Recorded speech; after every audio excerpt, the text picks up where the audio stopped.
right, grace and peace to the body that is the church. Today, gonna finish the review of the Daniel 8 discussion between Next Level and ADL. And I think Next Level might be joining me so he can kind of explain his arguments better and go into more details and maybe address some of the points that ADL made against him. But until he joins,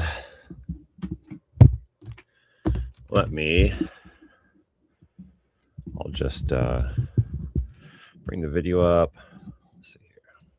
Let me get the video. All right. Hope you guys are having a good day. It's going to be really hot here where I'm at. It's gonna be really hot. It's not going to be fun.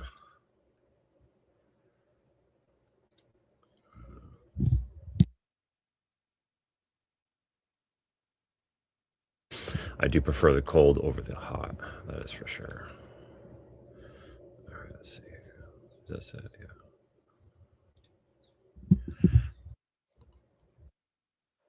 All right.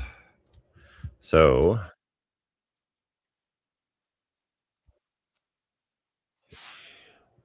these commercials. All right, found it. What's going on, brother? Grace and peace to you. How are you?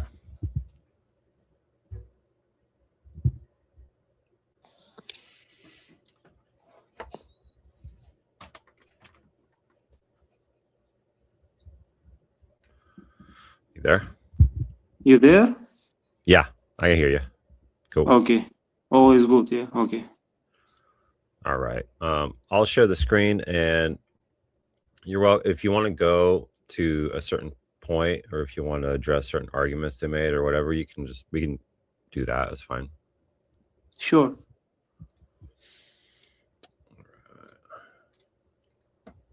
So I finished at the 28 mark, but do you want me to go back, or you want me to go to a certain spot, or? If you want, you can start from the beginning, but do it on 2.5 speed. I don't mind. Okay. My brain doesn't work that fast, but you just tell me when to stop. Sure. All right. Especially this early in the morning. Where is it even at? Oh, there it is. The fastest I got is 2, so we'll do 2. 2 is fine. I think it's fine. What text specifically are you referring to in Daniel 8? Daniel 8, verses 12 to 15, basically the prophecy of the 2,300 evening and mornings. What pollutes the sanctuary according to the text? And is this the same event in Daniel 11? Specifically, I think it was verses 35 onward.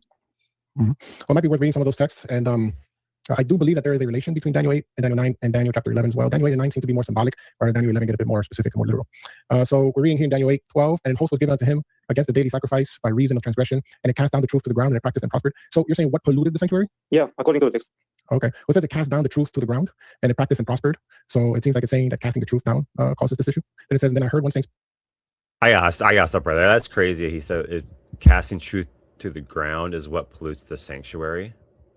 Yeah, totally unrelated. That wasn't even my question. I'm asking for the subject. He's bringing the action.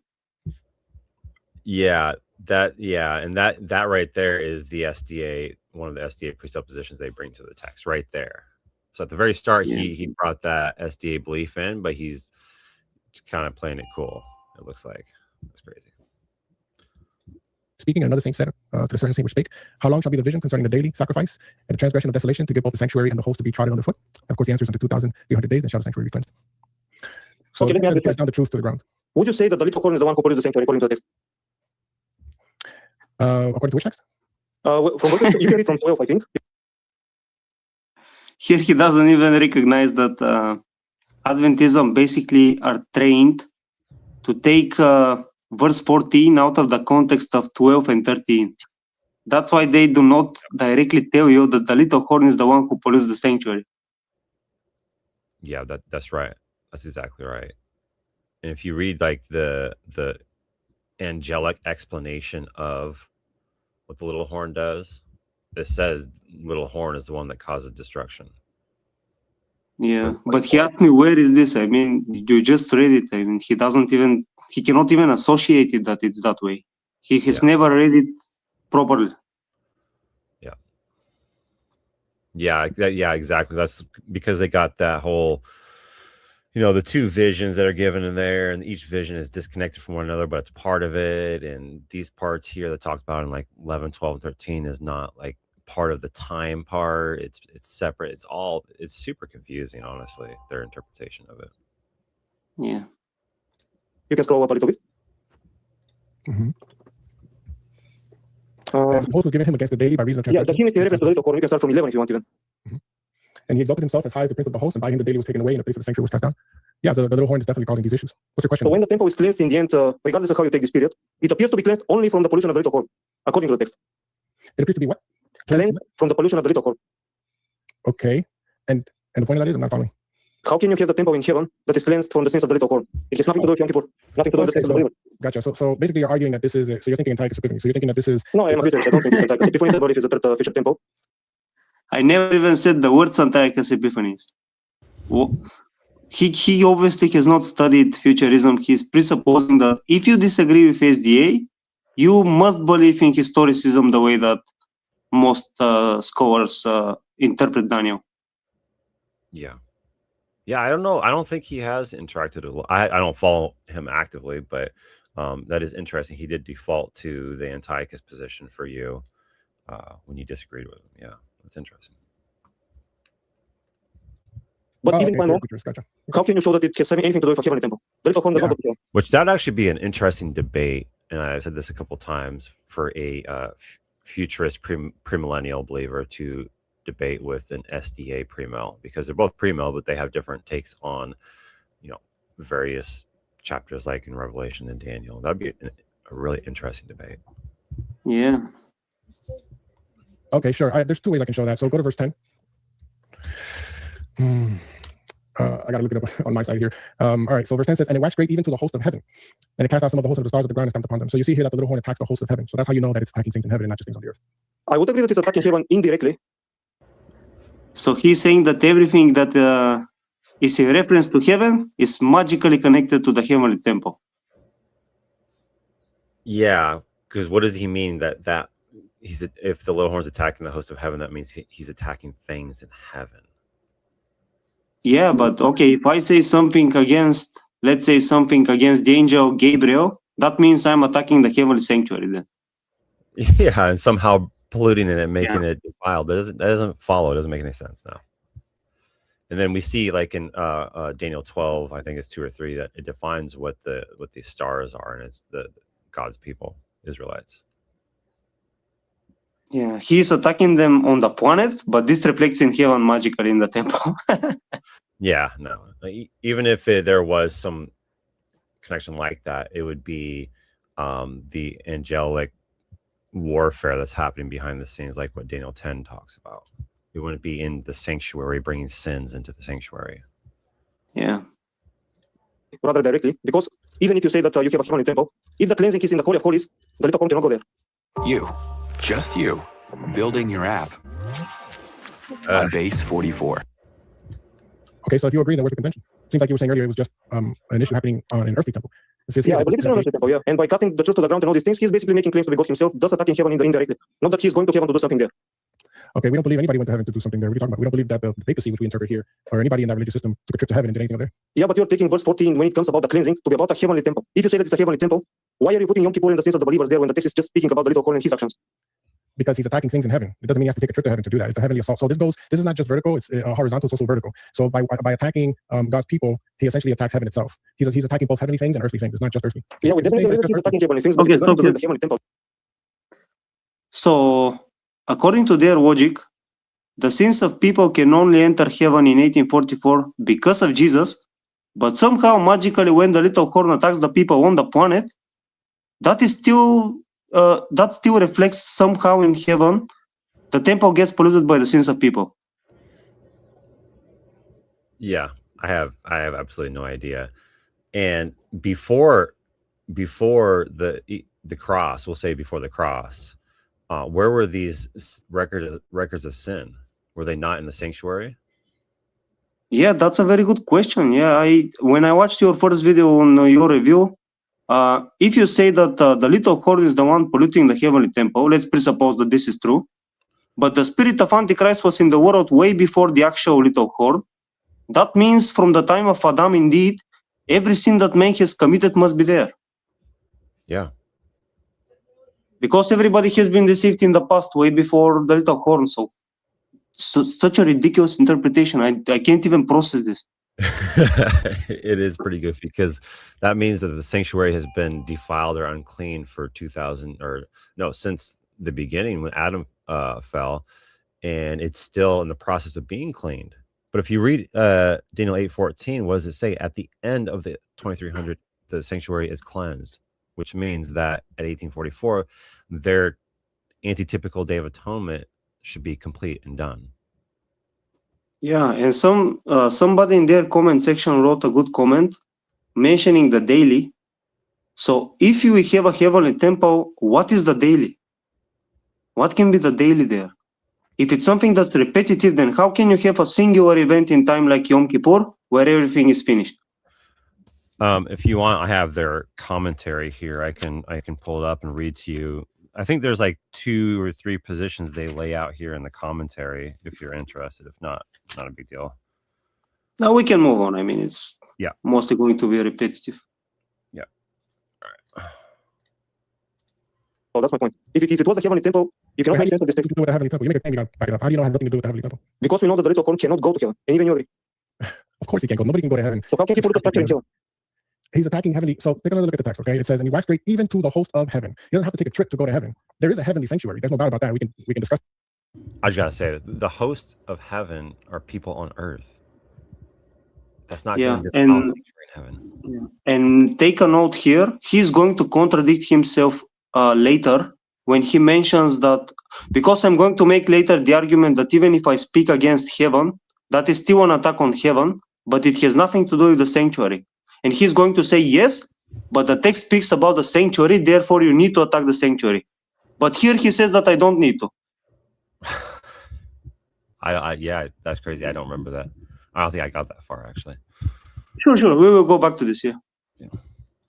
That if you don't agree that there's no heavenly sanctuary. But it says that he attacks the host of heaven. So his attack doesn't necessitate for him to go. Let me show you an example, okay? Go to Hebrews chapter 10. Maybe this will help. Hebrews chapter 10, verse 29. And look at the same verbiage being used here. It says, how much sore punishment suppose ye shall he be thought worthy, who has trodden underfoot the Son of God? That's the same language you find in Hebrews 8. And yet, notice, it says he's trodden under. They didn't have to take a trip to heaven to be trodden underfoot the Son of God. No. Yeah, I'm connecting the trip to heaven from verse 14 because the text says that the temple. You gotta let me finish. Yeah, I have a conversation if you don't let me, right? I cannot hear you. I don't know when you're stopping to. Yeah, he had technical issues. I mean, this guy cannot know when he's pausing to make the point or when he's kind of continuing. But even this text is still earthly. It is talking about earthly pollution again, nothing to do with heaven. Yeah, exactly. Yeah, whenever the Bible speaks of, and as far as I know, whenever the Bible speaks of things needing to be cleansed, it's referring to things on earth and humanly things, humans and human defile. When people blaspheme Jesus on earth, that doesn't mean that they are attacking heaven. You can say that, but that has nothing to do with the heavenly side of this. Heaven is not insulted by this in the sense of there is sin there. Nobody believes this. Yeah. Go. Okay, I haven't paused in my sentence. So what I'm saying is, you can see here by way of an example that you can attack things in heaven, or in this case, a person who is in heaven, by your actions here on earth. In the same manner, the little horn goes both vertical and horizontal and vertical. He attacks things on earth, and that itself is also an assault on heavenly things as well. The sanctuary, according to Daniel 8:14, that's the question, because your question is about the temple. Is it the temple in heaven or is it the temple on earth? How would you prove that it is, that when it says the word sanctuary in verse Daniel 8:14, that is the earthly sanctuary? I would cooperate with other parts of the Bible, but my point is that even presupposing that you're correct that the temple is in heaven, you still cannot derive your theology on Yom Kippur to be about that, because verse 14, when it speaks about the cleansing of the temple, it is specifically in reference to the little horn. Only him. That is the part that the angel is saying it will take this long to be cleansed from. Nothing to do with believers, nothing to do with Yom Kippur. It is basically all of Daniel 8 is telling you where the little horn appears, what it does, how much time it takes to cleanse the temple from him. That's all. That's all it says. Okay, so I'm not sure. You said you were an Adventist one time. I think you know how we interpret sanctuary to be heavenly. So you say you would go to other verses. Okay, there are other verses I can go to as well. For example, Jesus, and I know you're a futurist, but Jesus takes the abomination of desolation spoken of here and goes way past Antiochus Epiphanes, for example. To him, just stop here. Irrelevant argument again. He already said I'm a futurist. Why are you bringing Antiochus Epiphanes again? Nobody cares. Yeah, there's no reason for him to bring it up when he's talking with me. I agree. Yeah, thank you for wasting time for my presentation. Yeah, I mean, this guy, that's what they do all the time. They cannot deal with this. They put another topic. You waste time explaining, dealing with that, and therefore nobody can understand anything. Yeah. Obfuscates. Yep. It was something that happened, is going to happen after his timing. So I would also go to other texts. Okay. Secondly, there is no text in the Bible. No, I do have a different thought and position on 8. Daniel 8. I don't think Daniel 8 is specifically about the abomination of desolation. It's connected because chapter 8 and 11 are connected, but I think the time of 8 is not about how long the abomination of desolation, but rather how long the little horn persecutes God's people. I think 11 has to do with the abomination of desolation and gives a time limit for the abomination of desolation. I'm not sure if you would agree with that or not. But... Okay, let's. If you want, we can talk about this after the video. That says there would be a future third temple in the Middle East in Jerusalem. The only text you have, I think you may have, would be where Paul says that the son of perdition, the man of sin, would basically assault or sit himself in the temple of God. But the same author, which is Paul, uses the same phrase, temple of God, to refer to God's people when he writes his letters to the Corinthians. So temple of God does not mean a construction of an earthly system that reinitiates sacrificial system, etc. in the Middle East, if that's what you're thinking. Because to Paul, temple of God would be an assault on the Christian church. Okay, The Christian church. Well, what do you think, Daniel? So the topic is what Daniel believes the temple is, not what Paul believes the temple is. Because I can argue that Paul also agrees with Daniel, and this doesn't contradict the New Testament idea of a temple as well. They can speak in two different senses, but the point is what Daniel believes the temple is. He is overlaying Paul's understanding over Daniel's understanding. Yeah, and I think he says later on, if I remember correctly, he does say that what matters, one of the things that matters is what Daniel in his context is thinking of too. And I was thinking in my head when he said that, well, Daniel would think an earthly sanctuary. Yeah, that's the point. Yeah, and I'm purposely trying not to bring the topic to proving the earthly sanctuary, because I know that he will waste time on this. He will deflect from the topic that you have to prove the heavenly one. I didn't came to argue my interpretation. I came to show that his is impossible. He agreed that mine is at least possible, because obviously if you read a sanctuary, it can be an earthly one. He agreed to that position, but he tried to deflect the conversation for me to prove that it's earthly. As if I'm wrong, therefore it's heavenly. That doesn't follow. Yeah, even his church's commentary grants that it's in part the earthly sanctuary that's referenced here. They would say it's in 70 AD, but because they don't want the Antiochus view to be true, but they still grant that in part, yeah, it's the earthly sanctuary. Yeah.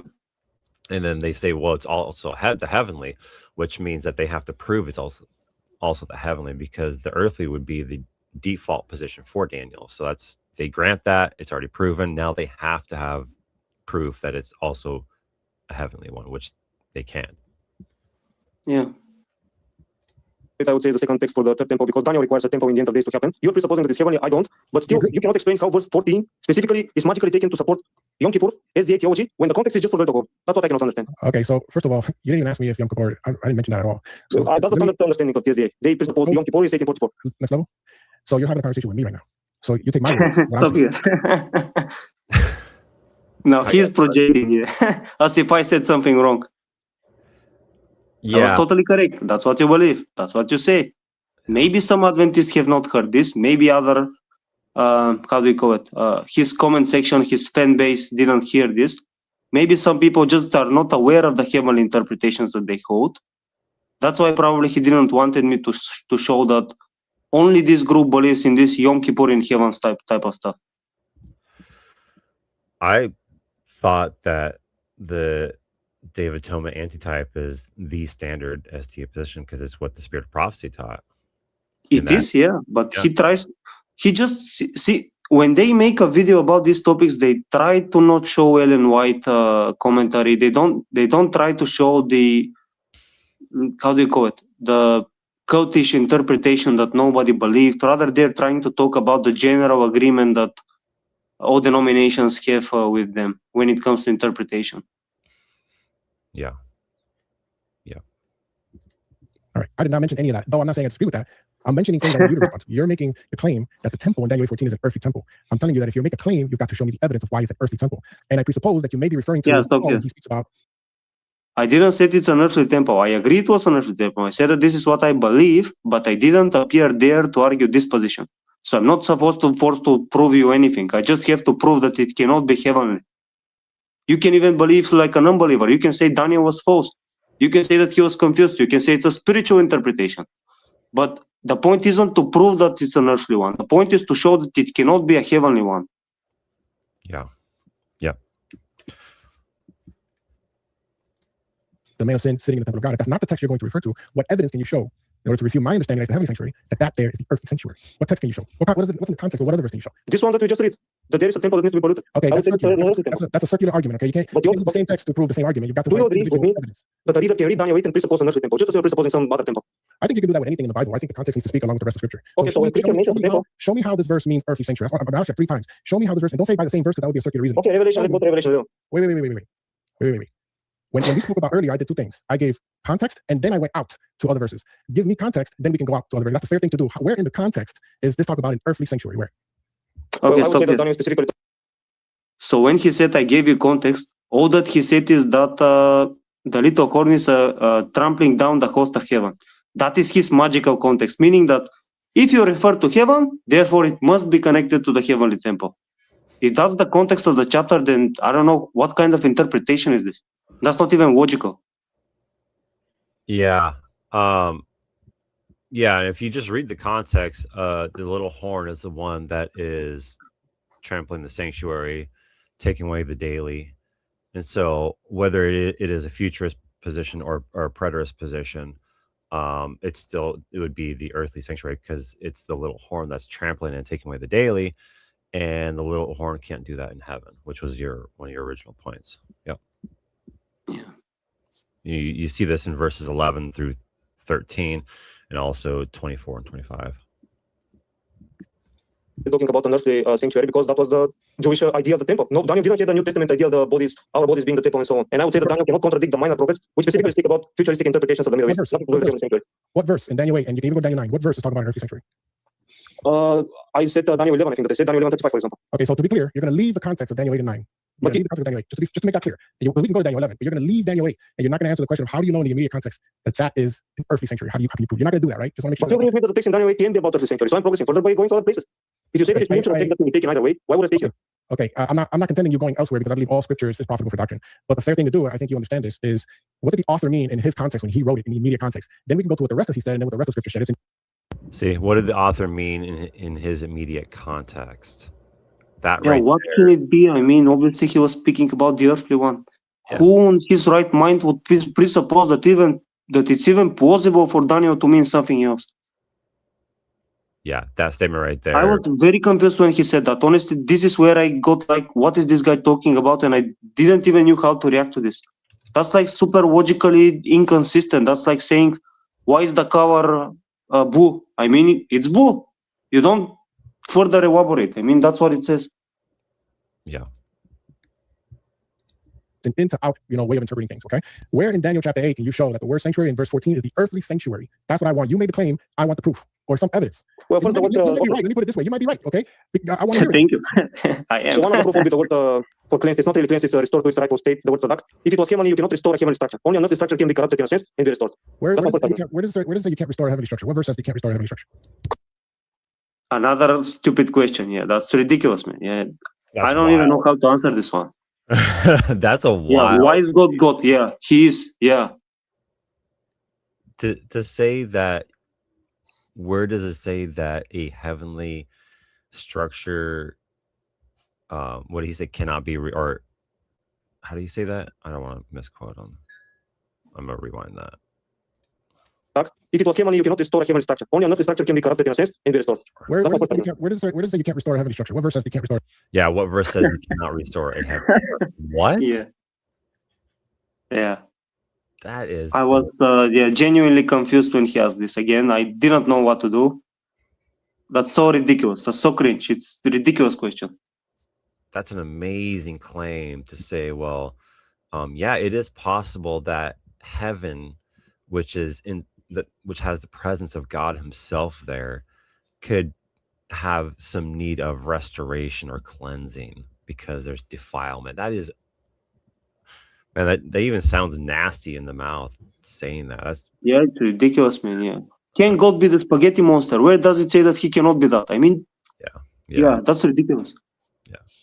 Yeah, just read whenever Scripture talks about cleansing, and we know what verse they're going to go to. They're going to go to that verse in is it Hebrews 9? Yeah, 9, like 22 or 23. I don't think he went there actually. Oh, he didn't. Oh, okay. I think he didn't. That's the one they usually think of when they talk about like heaven needing cleansing or whatever. But yeah, outside of that single verse, like even in that verse's context of like chapter 8 through 10, it's very clear that it's earthly things that need cleansing. But whenever cleansing is talked about, it's always earthly things that humans defile. Yeah. Insane. Or heavenly structure. How can you restore perfect being that is in heaven, perfect construction in heaven? It never gets polluted. Bro, how can God become a man? I mean, come on. God is the creator of logic. Give me a verse that says that the heavenly sanctuary cannot be polluted. Nothing unclean will enter heaven. There you go. Nothing unclean. So Jesus did not go to a heavenly sanctuary to minister on our behalf? Not for the purpose of cleansing sins. That's strictly SDA interpretation. Nobody believes this. Okay, so you're saying that Jesus is not ministering in a heavenly sanctuary for our sins, for the sins that he bore on the cross. So let me ask you, what is he ministering for? What is he doing in the heavenly sanctuary? The Bible clearly says he went to a heavenly sanctuary. The Bible says that he's interceding for us, but it doesn't say that any sins are present there. Okay. All right. So let's go back to Daniel chapter 8, okay? And then I know Pastor Burrell wants to share something. So one more time. Don't give me what you think is human logic. Oh, this can't be because of X, Y, and Z. Because God does many things that can't be. He can flood the world with water, right? He can rain fire from heaven. So I want a verse. That's begging the question out of silence. The earthly sanctuary that is going to be, and further out that later, you can talk about this later, that a future Antichrist system is going to pollute somewhere in the Middle East or wherever the third temple is going to be, constructed. Show me that this verse right here, verse 14, is an earthly sanctuary. Okay, show me that. If you own a gun, you're probably going to be interested in this right here. This laser bullet works with our laser strike system. That's actually to help you train. Anyways. Let's see. I don't know. Scroll down a little bit. Where to what verse? Let me read. I need to read the entire chapter. I mean, he wants me to stick just to this text, so let me see what I can use. Okay, just let me know what verse you want. So I would say that another argument would be that if the little horn arises from an earthly geographical location, when he attacks this temple, we don't know where this temple is. Most likely answer is that it's going to be on earth. Most likely won't suffice, my friend, because the text also says that he cast down the truth to the ground. He attacks the hosts of heaven. So he does make an assault on heavenly things. So the question is still pending. How? Yeah, but those heavenly things is still here on earth. Like that point is not helping him prove that there is sins that are carried into the sanctuary and defile it. That doesn't help his case at all. Just because it says heaven or heavenly things or host of heaven does not help him at all. That's crazy. How can you show that the word sanctuary here is an earthly sanctuary? And if you can't by the context, just say so. We can go to chapter 11. Maybe that's But I would say that my interpretation is way better than yours. You have a heavenly temple that you agree that according to the text is polluted, but you don't agree that it's polluted by the Antichrist. All right, guys. Yeah. Everybody should believe Next Level because, in his opinion, his interpretation is better. I'm not sure if that's the best way to reason, my friend. But anyway, let's go. All right, let me give Perel a chance, and then we'll go to. You want to go to chapter 11, I think. So, Perel, do you want to share something? Hey, Next Level, how's it going, brother? Yo. So I just want to make sure I understand your question. Understand your objection. You're saying that the text says that it's the little horn that pollutes the sanctuary. Am I correct? Yeah. Okay, I agree with that. And I believe I heard Edwin say he agrees. It's the little horn that pollutes the sanctuary. Mm-hmm. So I want to follow. Therefore, because the little horn pollutes the sanctuary, it can't be a heavenly sanctuary. Is that what you're saying? Yeah, because he cannot go there. And even Edwin said that he cannot go there. But for some reason, when it says he objected even to the heavenly host and so on, whatever the reading is there, Edwin, the text doesn't say that the temple is cleansed from these things. The temple is cleansed specifically from the pollution of the little horn. So either the little horn is polluting the Holy of Holies or not. Okay, I hear you. So I do agree that the little horn pollutes the temple, and the temple has to be cleansed from the pollution of the little horn. No disagreement there. And you said the little horn cannot pollute the heavenly temple because he cannot go there. Now, I believe Edwin did show a very strong text. I won't repeat it. I won't go back there. But he showed in Hebrews chapter 10 where the language of trampling someone underfoot can be used figuratively. Do you at least concede that trampling underfoot doesn't have to mean literally? How is this related? So Edwin supposedly gave me strong arguments, and all he does is repeat his arguments. Okay, sure. So it's one argument that doesn't follow. Yeah. Even if we grant their interpretation of that verse 100%, like it's completely accurate and true, you still have not in any way, shape, or form proved that one, this is the heavenly sanctuary here in verse 14, and that this little horn defiles the sanctuary through our sins or something like that. Yeah. Our sins, or I don't know. Going to the temple in heaven and trampling it, but it can be figurative language. Do you at least concede that that's possible? I do concede that this is possible, but the problem is that what is the cleansing of the sanctuary? That is the basic question. Is it the cleansing of the Holy of Holies or general attacks against heaven? I think that's a good question. I'd like to answer it. But first, if I may, I'd like to ask you a question. In Daniel 8 chapter 2, because we're talking about reading things in context, we want to do sound exegesis, mean reasoning from the evidence of the text. Letting the author now he's going to waste 10 minutes. Yeah, he's going now to waste 5 minutes speaking about something that is so irrelevant and ridiculous. Yeah. Say that he saw in Daniel 8 verse 2. Would you like to help me with that? Next level. What did Daniel say he saw? Geographical location where there was a battle between two animals that represent nations. Okay. I actually like your answer there because you just went through all like 8 verses and just laid it all out real quick. That was good. More specifically, what kind of literature is this? Daniel said, and I saw in a, what are we talking about? A vision. So let's pause right there. Edwin showed you a cross-referencing text where the language of trampling underfoot is used figuratively. We know that when people sin willfully against the light they have, that's what Paul or the writer of Hebrews is talking about in Hebrews chapter 10. We know they don't literally go to heaven to the right hand of God and trample on Jesus. We know it's figurative. That's Yeah, one we context agree. in Hebrews. Now, if Daniel says, and I saw in a vision and it came to pass, in visionary literature, in this language, is it more likely that the little horn trampling the sanctuary underfoot is literal or figurative? You tell me, if the cleansing is literal, is the pollution literal? I'm just asking, if we're reading visionary literature, which do we agree that we're reading a vision that Daniel saw? We agree. So in this context, in this literary setting, is it more likely that Daniel is describing something literal, a literal little horn, literally going to heaven and literally trampling a sanctuary, or by the way, is he even talking about a literal little horn, literally trampling an earthly sanctuary, or is he using figurative language? He's using figurative language. This is bad because it's whatever the angel interprets it to be, which the angel interprets it to be. These symbols represent things that are happening on earth. So it doesn't change anything, no matter how you push it. Yeah, I mean, who cares whether you have the right literal representations or figurative descriptions of these literal realities? It's the same point. Yeah, exactly. It's like, the goat, the ram, those are animals and they represent certain things that are here on earth. The little horn, a little horn is not going to grow little feet and go stomp on little people. That's obvious. Yeah, we agree it's figurative. The point is that it still doesn't change the literal application. Yeah, it's still a individual with a kingdom here on earth, destroying God's people, the Jews, and around is like not allowing them to worship as they're commanded to by God. It's just, that's wild. Which to represent real realities. The reality is that there is going to be a little horn, meaning some antichrist power that is sinning against the heavenly host. Okay, so you are admitting that this context does not demand literalism, and that honestly the context demands a figurative interpretation. Either way, both of us are bringing a figurative interpretation. Because, it doesn't change much. I'm not sure why you go there. Because some earthly ruler destroying the earthly temple in Jerusalem, okay, is just as much of a figurative interpretation as talking about how. And this is what Edwin showed directly out of the context from the beginning, because you initially mentioned verse 12. He mentioned that the little horn cast down the truth to the ground. And so where Seventh-day Adventists are going with this, it's very simple. What we're saying is, first of all, you got to get the identity of the little horn right. That's first, and you got to ask. 5 minutes wasted again. Yeah, but if that's super important, they already missed the mark right there, because they don't get the identity of the little horn in chapter 8 right. They get it wrong, so their whole thing is off then, according to his standard. Who is it? Whoever it is, when we talk about casting down the truth to the ground, are we primarily talking about a military assault or a political campaign, or is this a spiritual assault and a spiritual campaign to attack God's truth? And if there is indeed some power that arose that made a special rebellion or attack on God's truth, the outcome of that is that God's people are going to be led away from truth and led into sin. And in that way, there are sins that are committed. Let's say that the whole thing is spiritual. Then you need to say that the Holy of Holies in heaven is spiritual. It doesn't exist. There you go.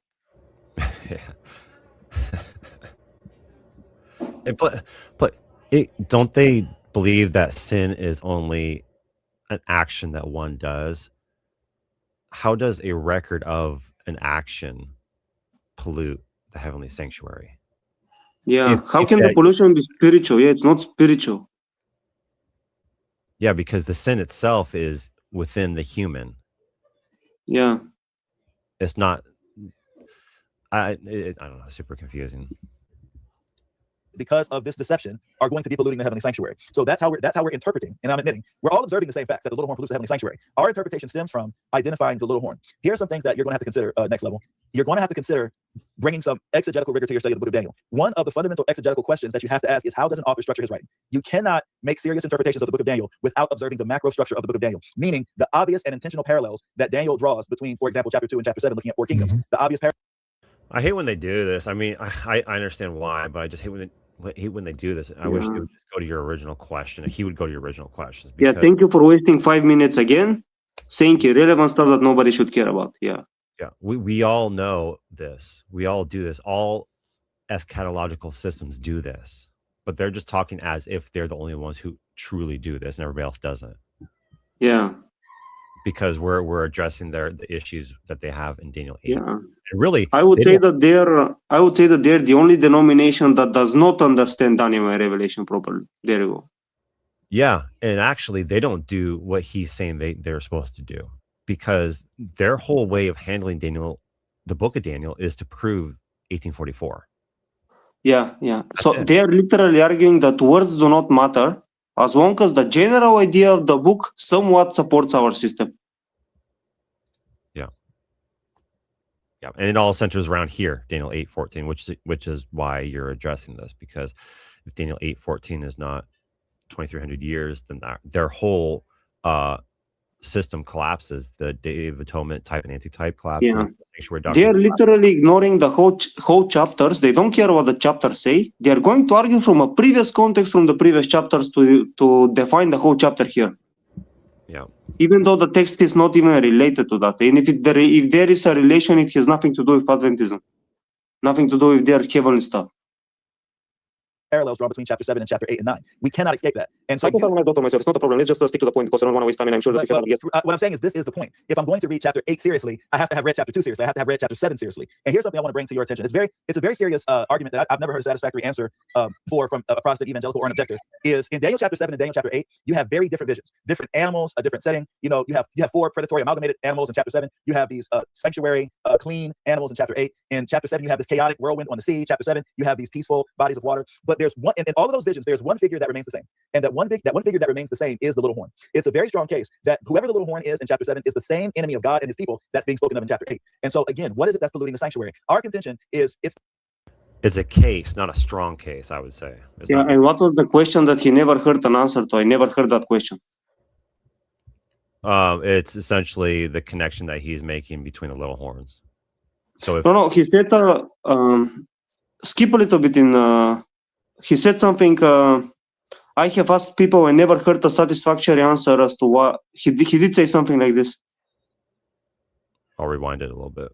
Rewind a little bit, yeah. In all of those visions, there's one figure that remains the same. And that one figure that a remains the little same more. is the little A little bit further.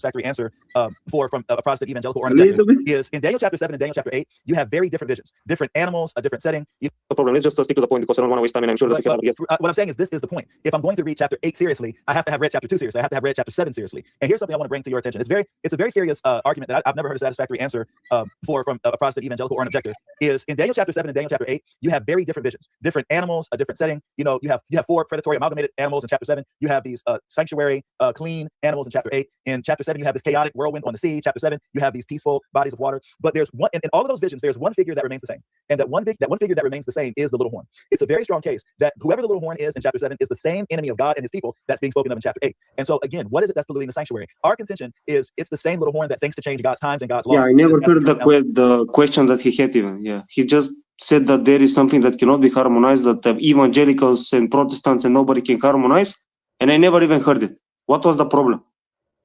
So yeah, so what his strong argument that he's never heard a satisfactory answer to is essentially that the little horn of 7 and 8 are the same. And if that's the case, then the little horn in 8 is the Roman Empire, not the Greek Empire.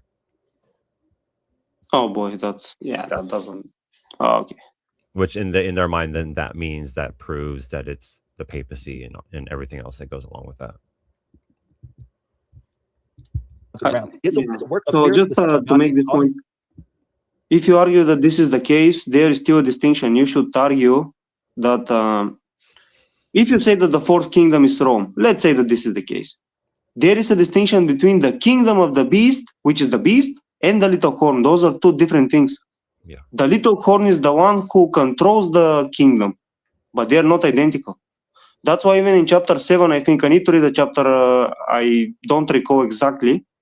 But the little horn that arises, he arises out of the kingdom, right? He doesn't arise like just a little horn. First is the kingdom, which is the fourth kingdom, then is the little horn. Yeah. Them to sin against God, thereby sending their sins to the sanctuary where they have to be cleansed and atoned for by the application of the blood of Christ, which was already completely and fully provided once for all by his sacrifice on the cross. But it has to be applied because God's people are being led to backslide, to apostatize because of deception. It's hard to escape right here in the text that a part of the defilement of the little horn is the casting down truth to the ground. And that is actually, as a matter of fact, notice this. It's transgression. That's the word used in the text. It's casting down truth to the ground. That's the last thing that's said before the question comes in, how long shall be the vision concerning the daily sacrifice? And again, what's the specific contention or question? Transgression. The issue is sin. The issue is sin. And yes, sin of the little horn. We agree. Right, exactly. But the sin of the little horn, when you see how it's a persecuting power and you see how it's an influential world ruling power, naturally its sin is going to have a redounding impact on the people of the earth. So, all right, this on the earth. Thank you. On the earth. On the earth, yeah. This is where I left off. So I'm gonna rewind. I'm gonna slow it down because that is super fast. Sure. And my brain is super slow. Right. I'm gonna do 1.5. So I could say more, but Edwin, that's basically my thing. Is we all agree little horn pollutes the sanctuary. The sanctuary has to be cleansed from the pollution of the little horn. No, how do you Yeah, you agree, just disagreed. Yeah. how do you agree that the little horn pollutes the sanctuary? Do they even say that? Yeah. To him, the text should read the horn pollutes the sanctuary by deceiving the people. So Yeah. words doesn't mean anything right now. I mean, they don't mean anything. If you say the little horn does this, what we really mean is that the people do this. Yeah. And even if that's the case, and that's what this is talking about, that's not pollution of the sanctuary itself, Yeah. Uh, the heavenly sanctuary. Well, I guess maybe one more thing I would say is well, I won't even bring it up right now. I'll leave it right there. We agree, but what we have to do is make a sound interpretation of what we're reading. And I would contend with you respectfully that the Seventh-day Adventist interpretation holds up to serious exegetical rigor of a study of the book of Daniel, taking very seriously how Daniel structured his writing, how he used his words and phrases, and not importing ideas that really cannot be substantiated by the text. Oh man, oh my word. That's a marketing scheme. Yeah, it's ridiculous. That's exactly what the SDA position does. Is it has this theological system that is forcing onto the text and making it read in a way that does not read. They made every prophet to be an Adventist. Yeah, it's ridiculous. And so that's where I'll leave it. And Edwin, back to you, my brother. Well, next level. So I want to show something here, but did you want to comment briefly on what Anthony said? Yeah, he said many things. Basically, he's saying that the temple of heaven is indirectly polluted by the deception of the Antichrist to the believers, right? Yes, that would be accurate. That would be an accurate summation of my point. But would you then say that you cannot derive really this from Daniel 8 alone, and you have to go elsewhere to provide this interpretation? Because Daniel 8 alone clearly says that only the Antichrist is polluting the temple somehow. Yeah, but before you respond, that's a good point. Yeah, because the Daniel 8 does not say that at all. It very clearly says that the little horn is the one that. So verse 11, it became great, it being the little horn, even as great as the prince of the host, and the regular burnt offering was taken away from him. Him would be the prince of the host, and the place of his sanctuary was overthrown. His sanctuary would be the prince of the host, and it became great is what's doing all of this action right here. So it overthrows the sanctuary. Yeah. My answer to that, I want to answer that with a plain thus saith the Lord. My answer to that is that's the way the Holy Spirit teaches his servants to study and teach the Bible. Which things we also speak, not in the words, right, which man's wisdom teacheth. Man's wisdom teaches us to isolate the one section of the Bible from another and try to interpret it just by reading one. But it says the Holy Ghost teaches. And how does the Holy Ghost teach? It says the Holy Ghost compares spiritual things with spiritual. So my answer is yes, I will compare one text to another, and not just any one text to another. I want to make sure that my final conclusion agrees with all of the biblical evidence available on the subject. Yes, I will by God's grace follow the Holy Spirit's method of exegesis and hermeneutics of comparing scripture with scripture to draw my conclusion, and not trying to study a text in isolation and draw a conclusion. So you would agree that in isolation, if I just read Daniel 8, my interpretation is closer to what he probably meant versus yours? I do not agree with that at all. Because Daniel, I believe Daniel, first of all, we see that Daniel did not understand the fullness of what he wrote in Daniel chapter 8. There it comes. Speaking of all, Here it comes. That's like now Daniel doesn't understand. Yeah, but we in the 19th century understood properly. Yeah, sure, man. Yeah. However, I do believe that Daniel saw the parallel that whoever the little horn in chapter 7 is, who thinks that now he said that Daniel did not understand, but Edwin earlier did say that we have to up front understand this text in the way that Daniel did in his. But even let's say that Daniel doesn't understand. Why should I care when the angel understands? The angel properly understood it. Yeah. The angel gives the interpretation of these. Yeah, exactly. Changed God's times and laws, who persecutes God's people for a time, times and a half. I believe he saw that as the same power that was going to attack God's people there, and therefore require a cleansing of the sanctuary. And I'll submit, even if he didn't see that initially, because he did faint and was sick many days, and he's praying in chapter 9, trying to understand what all this means. By the time he gets the explanation in chapter 9, that is very clear that Gabriel comes in chapter 9 and says, look, I'm going to explain the part of this vision that refers to you and your people. And he gives him 70 weeks, 490 years, etc. Okay, so stop here. If it's your people, what on earth has this to do with the heavenly sanctuary that is for all people, including the Gentiles? Yeah, that how they would answer that is that they would say in the new covenant, they would hold to what you'd probably call a replacement theology. Yeah. But even So I more have to go to the New Testament to interpret now Daniel, to change what the angel meant. So God can never even tell me that something is just for the Jewish people because I'm going to take it, replacement theology. Absurd, yeah, ridiculous. I would be partly on their side on this topic, which I won't get too much into, but what I would say is that what matters is how long this time frame is for. And this will, fix a lot of these issues, if they're correct or Yeah. If I had time, I would have went there, but they wouldn't have let me, and they would have distracted so much that it wasn't wasn't worth it. Yeah. worth it. Yeah. I believe Daniel was clear on, okay, this part, this 70 weeks refers to my people and the city of Jerusalem. And I believe he was clear that, that 2,300 days part refers to a time far in the future, which, to be fair, my dear brother, that's what the text says in Daniel. Yeah, we disagree there. I think we should continue to another scripture if I have more time. Sure. I just think it's fair to point out the vision of the evening and the morning, which was told is true. Wherefore what? Shut thou up the vision, for it shall be for many days. So I do not believe your interpretation is close to what Daniel meant. Because while there were things he did not understand, he understood that it referred to many days or for many days. Yeah, I believe it's all going to happen in the future. I don't see a contradiction. But anyways, can you go to Daniel 11? Next level. Yes. Or go ahead. Why did he even say that? I mean, I'm a futurist. Why are they trying to pin me down on Antiochus? I don't believe this. I agree it's for the future. I agree that in the future those things are going to happen. Yeah, I don't know why he said that. I don't know, but I'm gonna guess here. It's because they're used to talking to people who hold the Antiochus view, and so it's just a default argument that comes out maybe. But I just want to ask you one question, and then we'll go to chapter 11. Anthony made a point that you said, and I wrote it down, and I hope I wrote it right. He said it's not a problem. So he said, Brother Burrell said that Daniel is interconnected from one chapter to the next. And he gave the example of Daniel chapter 2 and Daniel chapter 7 being speaking essentially of the same vision, except that Daniel chapter 7 gives more information. You agree with that, yes? Sure. Okay, because there's a concept called the repeat and expand where we see this in all the Bible, but a lot more. We see it in Daniel. I wouldn't say more, but we see it a lot in Daniel where the same vision is repeated, but maybe not the same vision, but the same concept is repeating, but more information is given, just like we see between Daniel chapter 2 and chapter 7. Since you said you do agree with that, I'm going to let you make your point with Daniel 11. We can talk about that for a moment and come back because I want to make one final point because I do. Yeah, why do you distract me then if you're not going to speak about this now?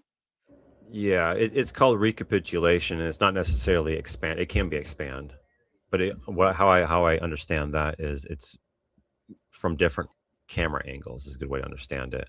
So if it is talking about the same vision, or each vision is talking about the same time where certain events are happening, those same events, it'll do so from a different angle. So it'll encapsulate a different part of the vision. Yeah. But to say it only expands is to kind of like he's presupposing their understanding. We'll see somebody behind the scenes. By the way, if you're in the back, you have to answer my question. You got to agree to the rules. It's in the private chat, so please take a look at that. I'm not gonna let you on the screen until that happens. I want to make sure we're orderly and nobody's up to any no good. Next level, make your point with Daniel chapter 11. Can you go to the text there? Is this 11? Yeah, 11. Can you go to 35, around there, maybe 29? Just cross-reference the word temple or sanctuary. Okay, shall stand 31. And arms shall stand on his part. They shall pollute the sanctuary of strength. Yeah. Okay. And shall take away the daily sacrifice. I would say that this is identical to Daniel 8. Would you say that it's the same event? I do believe it is referring to the same power in his campaign against God's people. Yes. So isn't this campaign further, I think, a few verses before that, said to be localized and geographical on the earth? I'm not sure of that. You'd have to, so I'd actually want to see that in the text. Okay, at the appointed time he shall return and come toward the south, but it shall not be as a former or as of the water. So he's already on the planet and doing events on the planet. We agree. I'm sorry, he's already what? Doing stuff on the planet. He's going to geographical location. On the planet. Yes, it's referring to the north and the south. Oh, dude. Yeah, and so continuing from verse, was it 30? Yeah, for the ships of Kittim shall come against him. He shall be grieved, return, have indignation against the Holy Covenant. You got to go back a little bit. So, number one, we do agree, and Pastor Burrell said the same thing, that there is definitely a correlation between it's the same verbiage that you find in Daniel chapter 11, Daniel chapter 8, right, and chapter 9. But you got to go back a little bit from verse 30. So, go to verse 22. Yes. And that's how he's going to change the point. Yeah. I knew he was. Yeah, this is they love to go to the verse 22 because he's gonna try to prove that it's Christ's death on the cross, linking it with chapter 9. That's what. Yeah. They have these proof points. Yeah. And he's not going to return to my point later, actually. Yeah, he's going to change, not give me the time to even explain how it's earthly. Anyways. So 22 says, and with the arms of a flood shall they be overthrown from before him and shall be broken, yea, also the prince of the covenant. So here's saying the prince of the covenant shall be broken. Who is that prince of the covenant? The Prince of the Covenant, I have no idea. Could be Christ, maybe. It is Christ, my friend. You only have Yeah, I need who to else will check be the my prince of the sources. covenant? Who else is going to be the prince of the covenant? I mean, Yeah, and you could actually, from your position, you could agree with that, and that's perfectly fine. And verse 31 could still be future earthly things. Yeah, honestly, what happened here is that I haven't read Daniel 11 for a very long time, and he probably tried to post something that I didn't recall immediately, but I knew that this wouldn't change the overall point that I was trying to make, so I just went along with his script. But yeah, You could definitely agree with that with your position. It's still 31 can still be an earthly sanctuary that's in the future. Yeah. So I'm not sure where he's going with this. I mean, it calls it the Holy Covenant several times in the entire chapter. You know, so this cannot be, this has to be an assault upon Christ, upon his people, because it says here that he shall go against the prince of the covenant. Do you see that? So that's Christ. Unless you can tell me, you can show Bible proof that someone else is the prince of the covenant. Can you do that? Well, in Daniel 9, it says that somebody's making a covenant for 1 week and they're breaking it. I would say that this is probably but- related to this. Okay, but go to verse 28 so I can respond to that. Right here, same chapter. Go to verse 28. In 11? Okay. Yeah, we can go to 11 too. But go. Oh, you mean chapter 11? Sorry, verse But 28. you want chapter 9, verse 28? No, I'm aware of the interpretation there. I'm just trying to say time. All right, I'm telling you that that's not that covenant that you just spoke about, because it calls it here the holy covenant. Okay, no earthly power is Sure. going to make a holy covenant. It says the word. No, whoa. Slow down. Is he saying that this covenant is the same covenant in verse 22? Because right here, and his heart shall be against the holy covenant. He shall do exploits and return to his own land. I think it's like a verse or two down from there. It talks about those who forsake the covenant. And I would say that is the transgressions that are spoken of in Daniel 8, where the Jews are forsaking the covenant. yeah, and it does say she shall exploit them, which means that he's already in a covenant with them. Yeah, but again, even whatever this is referring to, how is any of this proving that there's sins? I don't know. I totally lost the point that he's trying to even show. I mean, I don't know. I don't know. Yeah, let's see. Word holy in verse 28. You see that where it says holy? So this is the holy covenant. Only God can make something holy. And that covenant, my friend, is Christ, the one who mediates in that covenant. Okay, great. So what is the point there? Let's say that it's Christ. So The point is that this is not talking about an earthly power in some future third temple that would make an earthly covenant and would destroy Christ, because the same power that's spoken of here has to be a power that attacks Christ. And that's the Roman power that crucified him. Although I don't agree with the future position, how does that prove that's not referring to a third earthly temple? How does that prove that? yeah, still comprehending. Yeah, I have absolutely no idea. I don't know. well, it would be attacking Christ as he promised restoration to the Jewish people, so I don't see a problem with that. Well, here, brother, next level. Sorry, Edwin. I'm sorry, brother. May I? I'm gonna make a point to that, but I'm gonna let you go ahead. Go ahead. I also just wanted to point out that if this Prince of the Covenant in 22 is indeed Christ, we're already in the Roman Empire, and we're already in the first century when Christ is crucified under the reign of Pontius Pilate. And so, No, I disagree. It's not about. right, I just said if. That's why I said if. That's why I said if, because I'm willing to. I'm not going to assert that this is Christ without further establishing it. I'm just saying. I just want to throw that in there, brother Edwin. I just like when you start to look at the timing, I won't make it right now, but there's a larger point I'd like to make maybe later about that. When I said I disagreed, I didn't mean for the Prince of the Covenant. I disagreed on the time frame of the chapter, because he started saying the Prince is Christ, therefore you should put this event like what did he say? 33 AD, whatever he said immediately after. Yeah. That's what I objected to. I put the entire chapter for the future. I can still agree that it's Christ. I can still agree that the Antichrist is kind of insulting him, speaking blasphemies against Christ, but I'm not putting the chapter into the historical past. I don't know if these guys are going to be there. No, they are not going to be there. They're Maybe all- Jason can join for a little bit, but no. Yeah, and I don't know if when I went on decks. I don't know if Jason even will, because I asked Jason like a year ago to come on my channel and talk Daniel 8, and he refused for I don't know why, but whatever reason. And I said he could bring the 2 other guys on ADL with him, and they still said no. So I don't know if Jason will be there, but if he is, awesome. If not, it is what it is. But yeah, I don't think these guys are going to be there, as far as I know. Yeah. Anyways, It's just interpreting the book of Daniel properly. Let me show you something. he keeps saying interpret the book of Daniel properly, as if like only their position and- does that. And we never ever returned to Daniel 11:31 about the temple. We never returned there. They didn't wanted me to show this.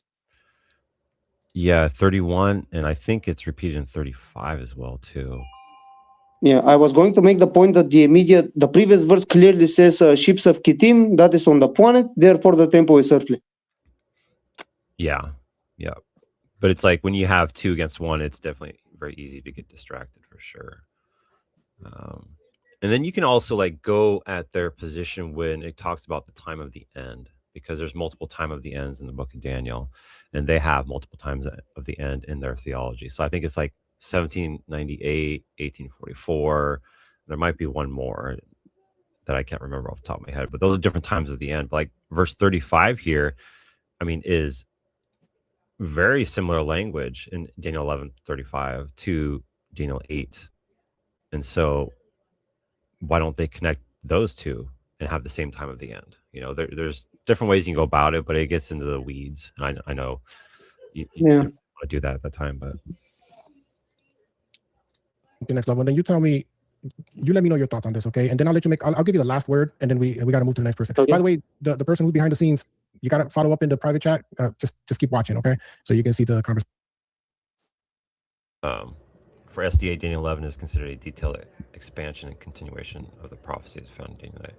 Right. How Edwin put it is that the Daniel 11 is more literal and 8, 9 are symbolic. Yeah, Right. actually they are kind of split on this because some interpret Daniel 11, the kings, to be something related to atheism and something else.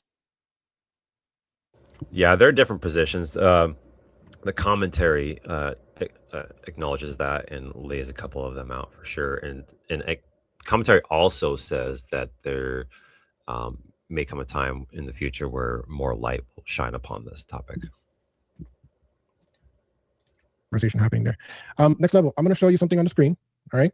And then, well, let me ask you this. Before I show you this on the screen. You agreed earlier that there's a correlation between the visions in the book of Daniel. You already agreed with that. I won't make you repeat that, okay? Everybody agrees 7, to that. do you believe that that's a vision of heaven? Yep. Which part? Where it speaks about the judgment scene? You can say that. The one like the Son of Man going to the Ancient of Days, that part? Mhm. He's seeing heavenly imagery, yeah, I would say, yeah. Okay. So that being said, let me show you this here. So this is a parallel that shows what was referred to as a repeat and expand. Okay, this is a concept that's found in scripture, a lot, especially in Daniel, in the book of Daniel. And as Pastor Burrell mentioned, you have this relation between Daniel chapter 2 and Daniel chapter 7. You can see the repetition, but as you progress in the next division up, it gives more details and more information. You can see in the highlighted portion how connected the scenes are between the heavenly scene in Daniel chapter 7 and the time prophecy and the sanctuary in Daniel chapter 8, along with the time prophecy and sanctuary rebuilt in Daniel chapter 9. So in a literary sense, you see these words connecting all these 3 chapters, particularly 7, 8, and 9. And you see the time prophecy between Daniel 8 and 9, and you see that it's a heavenly scene in Daniel chapter 7. In other words, when you look at the parallel between all of these, because one chapter explains the next, you see that the sanctuary being cleansed is of a heavenly nature because it parallels a heavenly scene in Daniel chapter 7.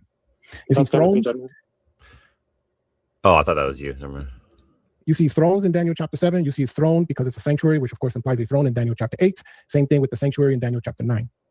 So one of the reasons, this is not the only reason. Are you seeing that connection with 7 and 8 right there? Are you seeing how they're connecting that? It's a little screen. Let me see. Oh. Judgment scene, God sits on the throne. Time prophecy, sanctuary cleansed. I do see a connection in the sense that the same things are happening to the same temple, but nothing of this proves that it's heavenly. I argue it's the same because it's earthly, because it's repeating same story, but it's a futuristic story about future invasion of the temple. Yeah, I'm not quite sure I'm seeing the connection in 7, 13, and 14 with 8, 14, and 13. What in 7 is he citing? Let's see, 7, judgment scene, God sits on his throne. Yeah, verse Time 7. prophecy. Yeah, that's ridiculous connection. Yeah, that connection doesn't exist. Yeah, Yeah, I'm not seeing how that's Daniel 7. it's not connected. No. That Actually, in 7, that judgment scene came after the events of the little horn, after that whole story. So they're not related. Yeah, he's connecting them on purpose because it helps prove his case that it's heavenly. That's why he's doing that. But the connection is that connection is there only if you presuppose this a certain theological system. But even if you do, it's not related because let's say that we agree with 1844 atonement. That atonement, according to them, happens before the second coming, before the mark of the beast, before the Antichrist, before everything. But Daniel 8 clearly speaking about the Antichrist polluting things way after that. I mean, I don't think you can match them chronologically.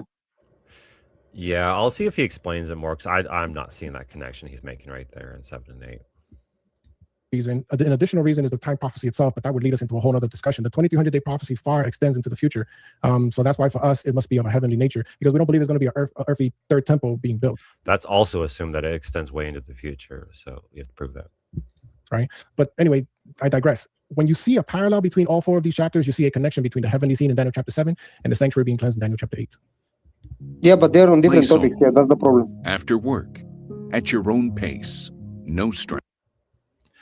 Yeah, that commercial distracted me, and I totally forgot what he said. Let me rewind it. So the issue is that the heavenly scene in Daniel 7 about the Son of God being going to the throne is a very different event from the sanctuary cleansing. It's not the same event. Yeah, exactly. Totally unrelated. Yeah, it's a different point in time, different story, different purpose. Yeah, and this is probably why one of the reasons why Burrell was making a big deal about all this. Well, you have to understand the meta narrative. You have to connect them in certain ways, because if you don't, then you don't come up with anything that the SDAs do. Because this connection right here seems arbitrary. It doesn't seem like it's actual connection because there's Christ ascending to the Father and receiving the kingdom, and a sanctuary that was trampled upon by the little horn and then is cleansed. It's absolutely okay. Again, let me try to say this. Maybe they explain it fully. Oh, If you say that Jesus went into the Holy of Holies in 1844, does that mean that he was sitting on the throne the same way as in Daniel 7? No, still an unrelated event, even if you grant their interpretation. Yeah. Because Daniel 7 is happening after the second coming of Christ. That's when he is enthroned to be king over everything. Yeah, and it says here, he wrote here in Daniel 8, sanctuary contains God's throne. Whoa, that's ridiculous. No, that's stupid. Trying to make that connection. Yeah. So that's why for us, it must be of a heavenly nature because we don't believe there's going to be an earthly third temple being built, right? But anyway, I digress. When you see a parallel between all 4 of these chapters, you see a connection between the heavenly scene in Daniel chapter 7 and the sanctuary being cleansed in Daniel chapter 8. Oh. How does that connect them? No idea. I don't know. Okay, I wouldn't say that this is the best argument to say just because Daniel 7 is speaking about a heavenly vision, therefore it's a heavenly temple in chapter 8. And I would say that they're at minimum related. Do you think at minimum they're related, Daniel chapter 7 and Daniel chapter 8? Yeah, they're related, but based on different purpose, not yours, not this type. I'm seeing something in heaven, therefore the temple is in heaven. That's not the purpose. How can you show us a different purpose? Well, the purpose is obviously to show you the beasts that are controlling the Jewish people, I would say, in time. And he is giving the list of the animals that will control the world and so on. And Daniel 8 is specifically singling out where the little horn arises, what it does, how do we deal with it. That's the purpose, that's the connection between the two. Okay, so then therefore you agree that there's a little horn causing trouble in heavenly in Daniel chapter 7 and a little horn causing trouble heavenly in Daniel chapter 8 because it says he cast down the truth. No, it doesn't say that. That's not true. Nowhere in Daniel 7 it says that the little horn is doing something in heaven. Nowhere. Yeah, that. What in the world is going on? Yeah, no, that's inserted by them. Yeah, good catch. Heavenly hosts. Yeah, but not in your the 1844 type of way, because even you agree that he doesn't literally go into the temple in heaven. You just argue it's generic passive attack towards heaven. All right. And I would agree to that. It's passive attack towards heaven indeed. But still, you cannot derive the specific pollution of the Holy of Holies. That's the problem. We didn't even Anthony said that it's true the believer sins, but I wouldn't say that you can get that from the text. Okay, well, that's going to lead into, we got to have a lot more time to get into 1844 at this point and the 2200-day prophecy. And sadly, we don't have that amount of time. But at minimum, hopefully you can see, at least if you don't agree next level, you can at least see why we see a connection with the heavenly sanctuary. Number one, Still cannot see it. Yeah. No, he didn't prove his position at all. Yeah, at least you can see. Yeah, I'm seeing it. Not a single point he made proved that Daniel 8:14 is about a heavenly sanctuary that is defiled by people's sins or records of people's sins. Yeah. None of it. That's crazy. Attacks the heavenly host. And there's figurative language there, as we saw an example in the New Testament, how that's how he can attack something in heaven in the Hebrew text as an example. Dexter. Yo. Just waited to get this far. Looks like it's the end of it. I just want to want you to realize, I put it in the chat. This was DeMott and Bailey. I have a good feel this was DeMott and Bailey. This is where they took a position. It's in the heavenly sanctuary. They didn't prove it. They kept begging the question. They kept begging the question, but claiming NL was doing circular reasoning, saying, "Hey, you have to prove me wrong." No, you made the claim. NL made the claim it's earthly. That means Edwin is making the claim it's heavenly. So Edwin has to prove that claim. You don't have to prove him wrong. He has to prove his position. The other thing is they jumped to this chart, and the chart implies they were right. So what did they do? They told you, and I think 2 or 3 times, stay in Daniel 8, stay in Daniel 8. Then Burrell said, hey, when I take scripture, I put a whole bunch of scripture together. I string across multiple verses. Oh, but you wouldn't let NL do that. Yeah. Did you catch that? Yeah. First of all, I don't agree with them stringing across, but the point is, I'm going to tie your hands while I get to slap you in the face.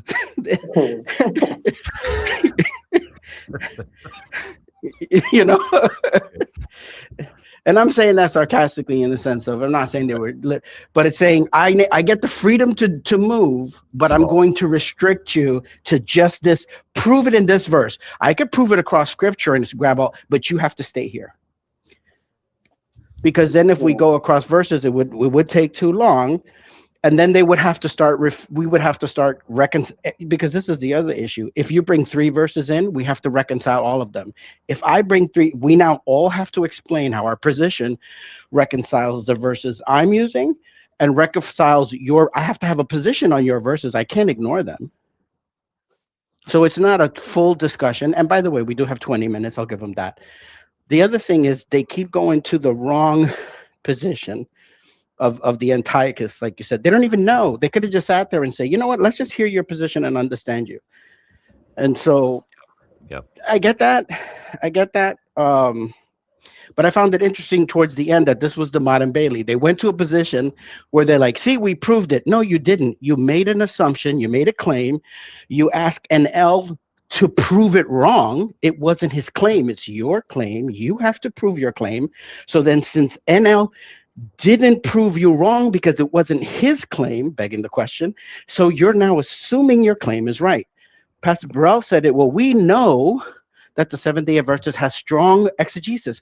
We know that that's an opinion. If I went to the Catholic Church, they would make the same state of their exegesis. If I went to the Eastern Orthodox, if I went to the Presbyterian, that's an opinion. It's already that's not, you're giving an opinion. So you have to prove, hey, we know we disagree. If we agreed, we wouldn't even be having this conversation. So don't pretend there's disagreement. That's why we're on the. So stop saying it's. And by the way, we could all say we make the mistake is I'm right, prove me wrong. That's a very common position we all take. Okay, but if you're going to have this, you have to prove how you got to your point. And they keep tying him down to this, and then they literally jump to all sorts of different topics when all they had to do is say, here's how you get to the sanctuary claim. And what it shows is there's, like you said before, there's so much vested interest in it being interpreted a certain way. The The fact that they have to bring all that into the text already displays the presupposition. It has to equal this because Yeah. this has to happen and this has to happen and this has to happen. And if you do this, it breaks. So for them, it's a foundational position. Of course, if it's a foundational position, you can't remove it. No, you can't just go to my house and tear off the foundation to put in new piping. You have to do it a different way. So I understand where they're coming from, but they have to realize that that's where the discussion is. The discussion is on your foundation, not on how your building is and how many windows there are. That's a distraction. Yeah. Yeah. That is very well said. Yeah. So And thinking about it, didn't you earlier bring up the point of the Day of Atonement type and anti-type? And he kind of it almost seemed like he wanted to not go there. Didn't that happen? Yeah. Yeah. Do you want to kind of bring out that argument more? Because that's a good point, I think, against their position. I'm not sure I made that argument in the video, though. I mean, I just said that.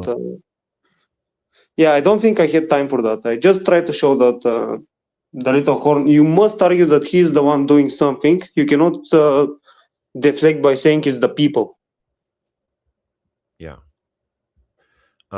Maybe it was a different video. Maybe I'm mixing them up. But their position that the 2300 is connected with their Day of Atonement type and anti-type is important, because if that is true, and at the end of the 2300 the sanctuary is cleansed, that means that the Day of Atonement anti-type ends in 1844, which means that Christ would return under their position in 1844.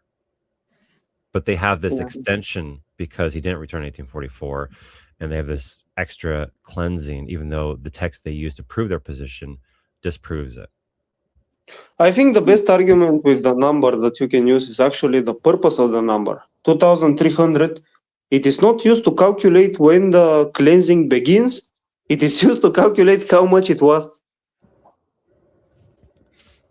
Well, yeah. So the whole cleansing is going to last, let's say, 2300.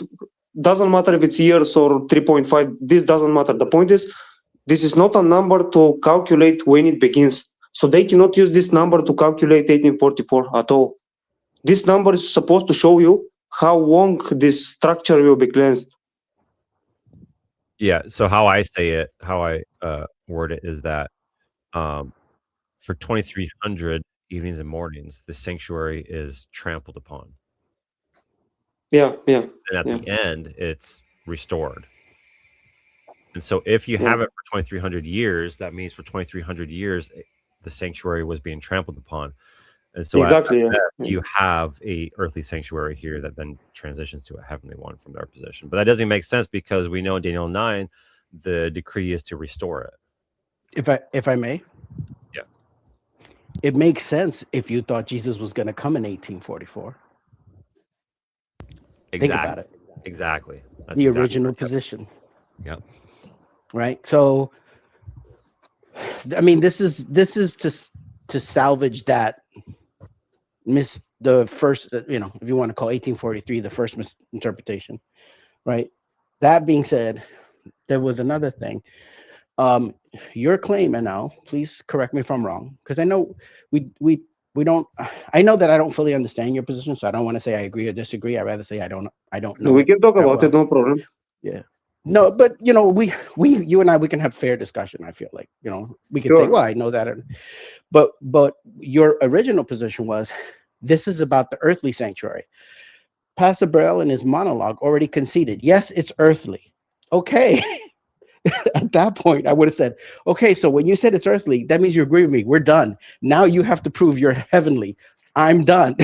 I'm just saying it's earthly. You've added the heavenly. That's your claim, meaning, I'm done. The other thing that kind of bothered me is you came to say, this is why I disagree with the official Adventist position. And one of the first things that Edwin said was, oh, I don't completely hold to that. Oh, that's great. So you get to hide your position, but pretend that you're defending the Adventist position of this interpretation when you claim that you don't have it. Meaning, Edwin said, "Oh, I don't really see it that way. You're arguing me."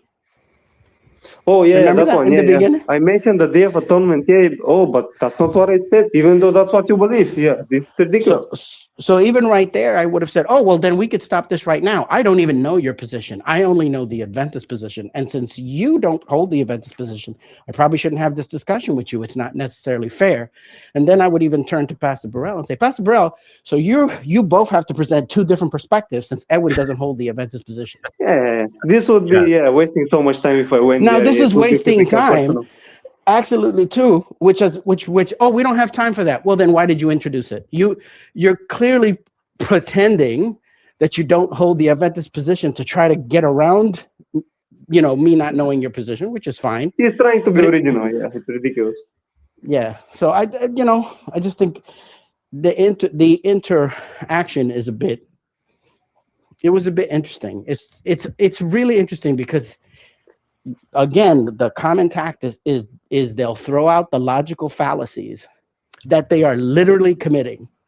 And first of all, fallacy. We all kind of make logical fallacies on these texts, right? It's hard not to, which is okay. So you don't excessively call them out, but to make the fallacy and then judge the other person while they're making the same fallacy. Like he's literally begging the question and telling you're using circular reason. For people who don't know, that's the same fallacy. Yeah.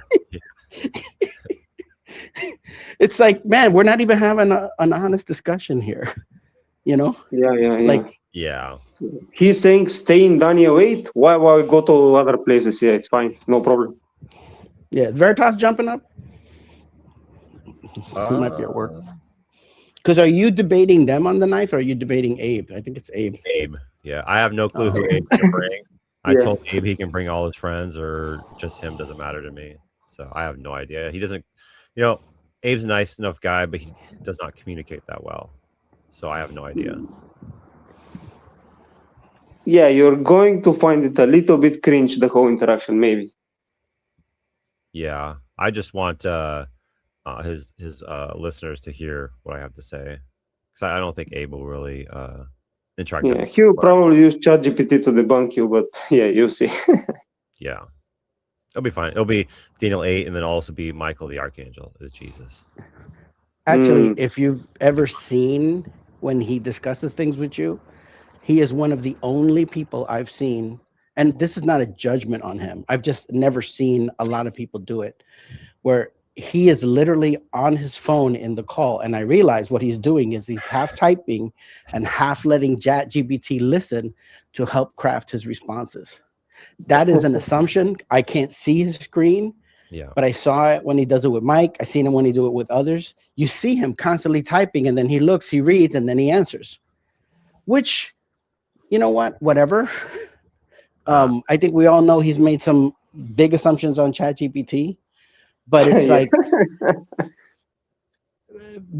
like I, for example, and you and Sola have dived into this topic far more than I did. So even if I initially disagree, I can still learn something by just listening. Hey, you know what? I don't see it your way, but let me learn because I don't even know your view. Right? Mm-hmm. And none of this, except in SEA, but none of this is salvific. Like if I get this prophecy wrong, I'm not damned. There's this perception that if you get the prophecy wrong, somehow there's a consequence. If that's true, then when the disciples thought Jesus was dead and everything was over, boy, how come they didn't get punished? You see what I mean?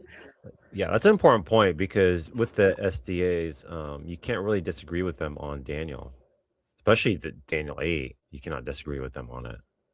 Yeah, I think they believe it's salvific, actually. If you try to put Ellen White statements, I think you can argue from their perspective that it's salvific to believe this. They might not come out and say it, but, like hardcore, if they're in there and you question this, they will pull you aside and sit and ask that you go to classes, or the elders will work with you to say, how do you not understand this? Yeah. Yeah. especially if you're in a congregation where they take it seriously.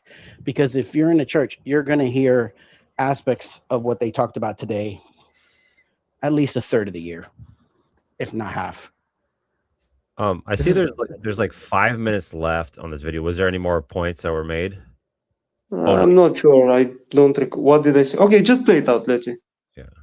Example is Christ in heaven. So yes, it can be an assault of heavenly things. Number two, we see the connection between Daniel chapter 7 and Daniel chapter 9, and we can see that it is a heavenly judgment scene happening, which parallels the cleansing of the sanctuary. And then, of course, you have the 2300-day prophecy, which extends. That doesn't apply to you, perhaps. You're not a preterist, you're a futurist, but at least for the preterist, that extends way past Antiochus Epiphanes. There's a lot more we can say, but we do have another person, Next Level. Did you want to give a final May I word? say just a final thing? Go ahead. When you speak about attacking the host of heaven, the reason why I don't buy that it's a strong argument is because if the Antichrist is claiming to be God himself, if he's speaking, let's say, a single blasphemy toward God, that itself is attacking heaven. Doesn't mean that it's specifically in relation to the heavenly object there. You can have general attack on heaven. It's not a big deal. Sanctuary. That's not the question. It says the word sanctuary in verse 14. That's not the Yeah, question. that's why I say it's earthly. It cannot be heavenly. So The stop question here. is still pending. You have it. So now he admits that the attack must be specifically against the sanctuary, even though he argued like the whole video that it doesn't have to be directly to the sanctuary. It's attacking heaven, Yeah. therefore it's fine. But here he says that it must be toward the sanctuary. Yeah, that's a good catch. Yeah, because I remember him earlier on saying that, well, he's trampling the host of heaven, so therefore it's attack on the sanctuary. Yeah, exactly. Yep. And prove that the word sanctuary there is earthly. You haven't proved that. Sure, man. Yeah. Okay. That's Thank you right, for that's hearing. right. All right, man. You take care, okay? Bye. All right, bye-bye. This year, the fellowship helped over 2.1 million people around the world. Yeah. So, hey, Edwin, while we're waiting on our brother, can I say something about Daniel, just for the benefit of the listeners? Please. Can we go back to the Bible, and just for Bible students who are interested? Oh man, the myth, the legend himself, Adventist AIA. Good job, guys. Right on. He said the same to me, by the way. He sent me an email saying that I did very well. Oh, good, cool. Okay, yeah, nice. Hopefully, he's listening to this, and because I made a little short clip to tell him what my position is on the time of when to start the 2300, when to end it. So hopefully, he doesn't strawman my position on that. He's a nice guy, honestly. I don't have anything personal against him, but he's like so scripted, so ChatGPT. I don't know. Yeah. I'm not sure if he's comprehending the points that we are making. Yeah, agreed. In being able to share this, the kind of question that Next Level is bringing up, it's common. If the little horn defiles the sanctuary, how can you say that it's the sin, that it's people's sins that have to, be cleansed by some work of atonement? And if you can pull back up the Bible screen, I'd just like to show something from the book of Daniel. Sure. You want to pull up Blue Letter Bible? No, just my logo screen. Oh man. Okay. Hey, wait, do you want Blue Letter? No. I'll take logos. Blue Letter Bible is third. Is second best on my list. Logo would be first, and then eSword is third, maybe 10th. Edwin, is it Edwin? Grace and peace to you. How are you? Hello, gentlemen. How are you? Good. I figured since you're critiquing a video that I'm in, I might want to be here. Sure, it's at the end of it, but yeah, we can talk for a little bit. Well, I'm concluding a seminar in South Florida, so I thought I'd hop in for a few moments. I wanted to clarify something that Dexter said earlier. Are you there, Dexter? I'm right here, brother. You had said that I said that I do not agree with the standard Adventist position. Am I quoting you correctly? Hold on. We could actually go to the tape and play your own voice. Is that what you want to hear? I don't want to misquote you. That's very important. Yeah, that would be nice. Good. So, do you want to do it now? Because you're busy. Before you do that, I have here what you literally said earlier. I want you to say it. What was it that I said? That you said that I said? I don't want to do what you normally do, which is strawman and lie. It's very important to me that I come across honestly. So instead, because maybe I did get it wrong, I would rather just play your own words. Dexter, I did not accuse you of anything. I'm not saying you're strawmanning. Brother. I'm not calling you a liar. I accused you. Hold on. I need to be sure about that, right? One moment, please. You guys are here critiquing my video. and you're commenting on what I said. So I came on because I want to make sure that if you're going to critique what I said, you actually quote what I said correctly. So before we play that clip, I want to know what you said. I want you to repeat again what you said in front of everybody, and then we can play the clip. What did you say that I said about my position in regards to how I believe the church believes? Did I say that I do not agree with the church on this position? That's what it sounded like to me. What you said was that you didn't have the same position. So, because Okay. as I'm stating, again, I didn't interrupt you, so please, the same kindness that you want from me, please. I just said okay. I just said okay. Go ahead. Thank you. So, when I was listening to it, and listening to it right now, because this is the first time I'm fully hearing the clip, that's what it sounded like you said. So, Okay. just in case I was distracted, because like I said, I don't want to be the way I've seen you behave. I am willing to allow myself to be corrected and to apologize. I would rather not even repeat the claim, but go back to the clip and play your own voice. Maybe I misunderstood you. I'm totally fine apologizing because it's not fair. And maybe I said it. I didn't maybe finish. I said what you said. I didn't finish, and I know it's important to you not to be interrupted. So I thought you were going to give me the same. Go ahead, Dexter. Go ahead. Thank you. Thank you. So to be respectful to your position and even offer you an apology right now, I just said, let's go play it back. Sure. Now I'm Well, finished. then go ahead and play the clip. I wanna see if I said that I do not agree with the Adventist position. That's what I want to see. All right. Well, we have a little bit of a problem because I don't remember where that's at in the clip. So yeah, somebody will have to tell me where that's at exactly. Okay. Well, let me try this. Let me see. That's my bad. I can just play it, and when it happens, I can stop it, or if you want to find it. I don't know when the stream started because I joined in the middle somewhere. It was How long has the stream been running? Oh, An hour. An hour. So Adrian is saying that it's in minute 14:05. Of their clip, or because now it's weird because we have to figure out where in the video clip that we're sharing it is. Oh well, we don't want to. I don't want to misrepresent them. Well, I thought it was when he was talking about when Next Level asked him about the Day of Atonement type and anti-type, right? All right. Can you guys hear me? Yeah. Yeah, we hear Maybe you. I'm not being heard. Okay. Yeah. Go ahead. All right. You guys are. It seems to me you're critiquing a clip. Okay. But where I made that statement is in minute mark 38 of the live stream. Remember that this was a live stream with a couple of people that came on. And Next Level was one of those people. Okay. And at about the 38-minute mark in the live stream of the original video, this is a clip, the original video. That's where I made the claim. Now, Sola, can you play the 38-minute video? The 38-minute mark of the original video. Sure. Give me a second. It's found on my channel. Live. Which of the lives? What's the title of it? Okay, it's called. Go to the live section. Is this the live section? No, go to the live section. The live Q&A, something Q&A like. The one that says challenge to the right with Burrell, top right corner. Top right corner. Yeah, that one. Yeah. This May, save up to $200 on select sets of 4 times. At Grand Canyon University, we're redefining what higher education looks like. It's preparation for. All right, you said 38-minute mark. All right. 38-minute mark is at the moment where you're gonna see. Go ahead. All right. Whoops. Next Level. So you're having a conversation with me right now.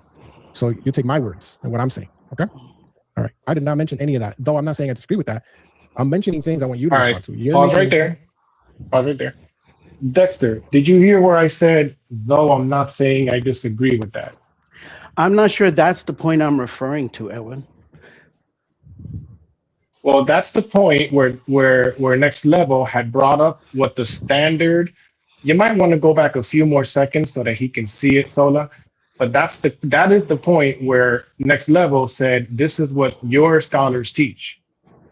So let's go back a few more seconds so you can get some context. The end of days to happen. You're presupposing that it's heavenly. I don't.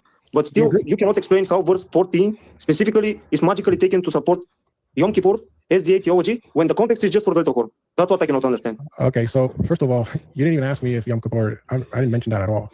So That's the standard understanding of the SDA. They presuppose Yom Kippur is 1844. Next Level. There it is. Oh, you're having a conversation with me right now.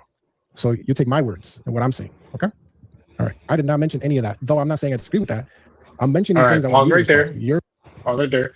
So this is the moment where he had brought up the standard SDA belief, and I had clearly said, though I thought, I'm not saying I disagree with that.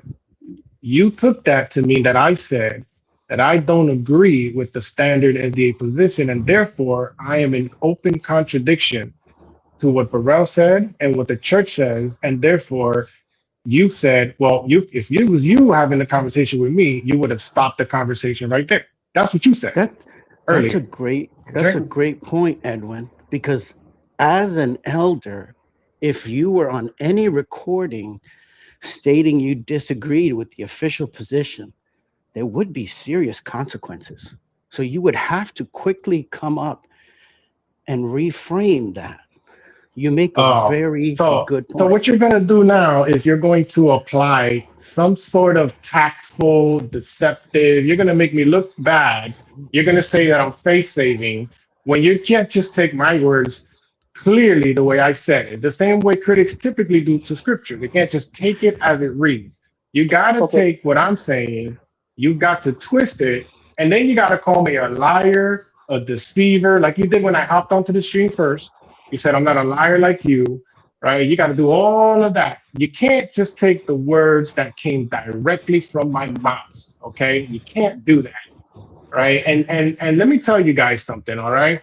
You guys can have your conversation here. I'm so glad Hold on. that You don't you're want me to talking right now. interrupt? Please go ahead. You didn't want me to, I actually wanted you to. I actually wanted you to do that. Earlier? Didn't you say earlier that you want to not be interrupted, and that you want the same level of respect?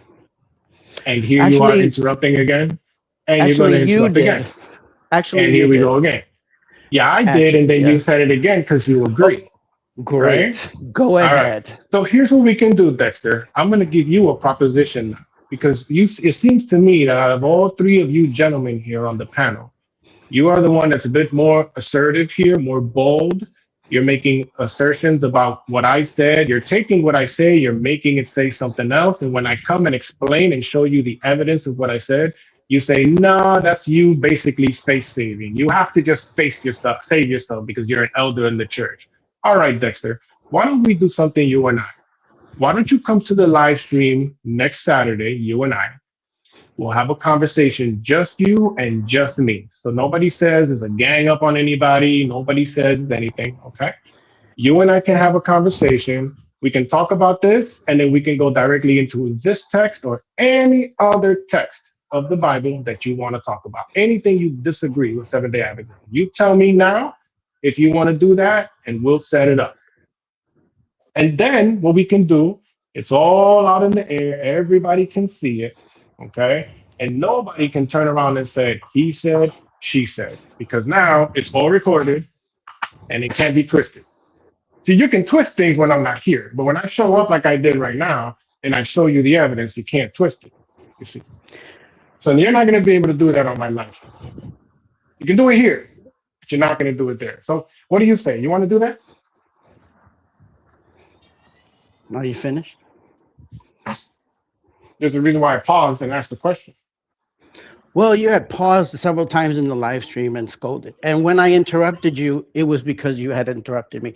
I don't know that you're picking up, but I'm slightly giving you the same feedback you're giving me. And you kind of don't realize it's starting from you, which is fine. I want you to know why that's the premise of what I'm coming from, which is why, and I love to tell you this, the answer is no. I don't want to debate somebody who's dishonest. This whole stream shows dishonesty. Now, I know you're going to twist it because you just admitted why you want it on your platform so that you could have control and distraction. This recording was on your platform. That's the whole point. You want to have this discussion, find a neutral platform. Oh, we could do it on a neutral platform too if you were willing to debate. I don't think I'll tell you right now. I know you're because not. And I'll tell you right now. I will say one thing. I'll say one thing. Okay. You've said more than one thing. You've said more than one thing. Well, who's interrupting who right now? I just need to know who's interrupting who right now. I'm interrupting you. I'm interrupting you right now. So because I got it. And the reason why is because I have to leave because again and the evidence is there. I'm in a seminar in South Florida. The evidence is there. I'm not making it up. Okay. So now I'm going to interrupt you because I gotta hop off in a few moments. So I'm going to say a couple of more things. Before you do, real quick, I'm going to say one thing as well after you're done, and then you can leave. And I also have a question, Edwin. Okay. Yeah, this is not your platform, Edwin. Go ahead. And your point in telling me that was what? Just to remind you why you wanted things on your platform. Didn't I say you're asking for control? Platform? No, you originally said you wanted it on your platform. I came back and said something else as well. Didn't I say I could do it on So did you platform? forget what you said in the beginning? Did I lie when you said you first said? Okay. You see what you see this? I just want you to see this game that you play where you make a statement then forget you made it. I'm not sure you're following. So let me explain. That's okay. I'm not sure you're following. Hold on. I'm not sure you're following. Oh, you want me to hold on now? Okay, go ahead. When somebody makes a proposal and that person refuses the proposal, that person can come and make an alternative proposal. I made an alternative proposal and you still refuse. That's what happened. So it's not that I forgot what I originally said, is that I made an alternative proposal. Okay? All right. I don't remember that. I don't remember the facts that way. Maybe we could watch the stream. Maybe it's like the mistake I made. Yes, I know. I know you got me. I know. And by the way, just so you know, again, I'm using the same tone of voice you're using. So if it bothers you, I'm more than willing to talk in a different tone of voice. You can do whatever you want, buddy. Let me just make it known to everybody. Let me just make it clear to everybody that when I heard a statement made by Dexter, I came on here, I demonstrated that what I actually said was not how he interpreted it, and he turned around and basically accused me, oh, you only did that because you have a position to basically stay safe.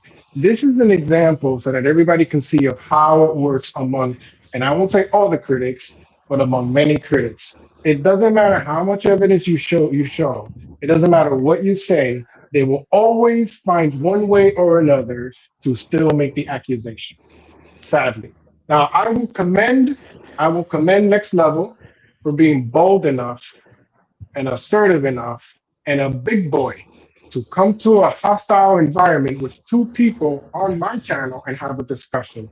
But I cannot have any respect for somebody like Dexter, who would twist my words, and then when I say something and show the evidence, twist him still, and then when I invite him to have a conversation like Next Level did, will refuse, even on an alternative platform. That's what I wanted to say. So, Sola, are you going to stick around for my response, or are you going to run? You can stick around whatever you want. I'm not a good runner myself, to be honest. I stand up to any of you critics, so it's not me running. I have to leave soon, but I'll let you say whatever you want. Go ahead. So I'll be brief, and I will actually change my tone to my real tone. Go ahead. Okay. All right. So the claims that you're making are actually valid. But when you're in a discussion with somebody, to assume that the other person can't, I'll even go back and use the same tone of voice, or make the same claims against you without defending them, is irrelevant. You came to the stream because they're critiquing. How many rebuttal videos do you do? Why are you so surprised that when you make rebuttal videos and people feel your rebuttal videos are inaccurate, then you get upset that they do it? It's a bit disingenuous, and it's a comment that I did not interrupt. Don't accuse me, okay? If you're going to accuse me, you just accused You just Okay. accused me, and you don't But you want have me no to evidence. accuse You you, have no and evidence that you I'm didn't upset want me to about you interrupt making a you, rebuttal. and I didn't interrupt you, and you're interrupting me while you All called right, me go a ahead. child. This is You obviously a spoke waste to of me time. in a Go ahead. condescending. I know it's Go a ahead. waste of time. I only Go want ahead. the conversation here, All right. so then Try people to can hurry up, see your please. Someone wants to character. say something in Next Level, and then I can get out of here. Go ahead. So no, so it's not Thank you. said that I Thank ran, you so-called again. ran from you. Thank you Go again ahead. for revealing your character. Go ahead, Anil. Yes. Go ahead. Yeah. So my question to you is, do you find any of our review that we are doing on our interaction, any other problems that you personally think that we have misrepresented or something that you disagree with? I'm sorry, the Next Level. You have a strong accent, and I'm really trying to Okay, let me try understand. again. Can you repeat that?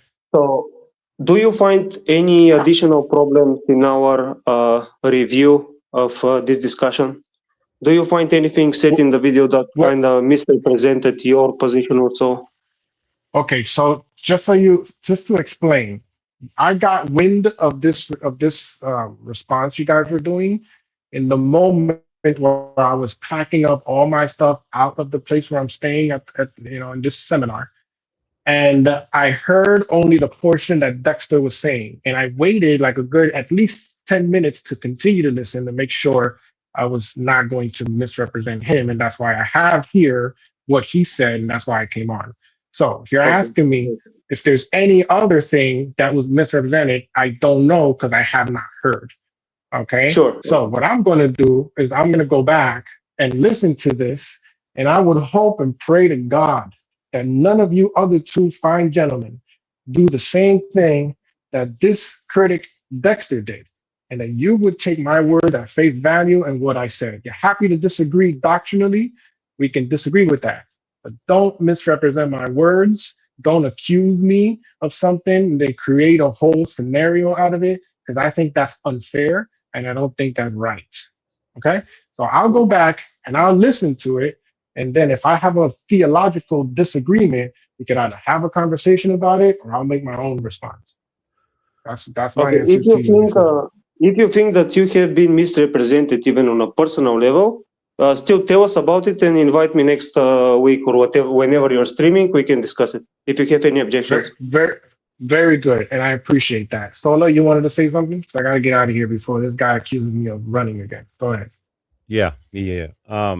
Obviously, we're going to have a theological difference when you listen to it, but if you could pass the offer to Jason again, the offer still stands for him and I to have a one-on-one on Daniel 8 on my channel.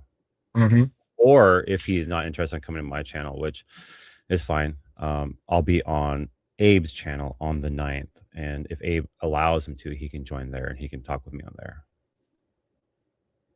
Okay. So if you don't mind passing that Can along you come to my channel? He's willing to do it on my channel. Can you come to my channel? Right. I understand. I won't be a part of it. I could just leave it with you and him, and I could just maybe just moderate or something, or I could just be out of there, whatever. But he's not willing to come to another platform on it. I mean, if it's is it because I'm not an SDA or?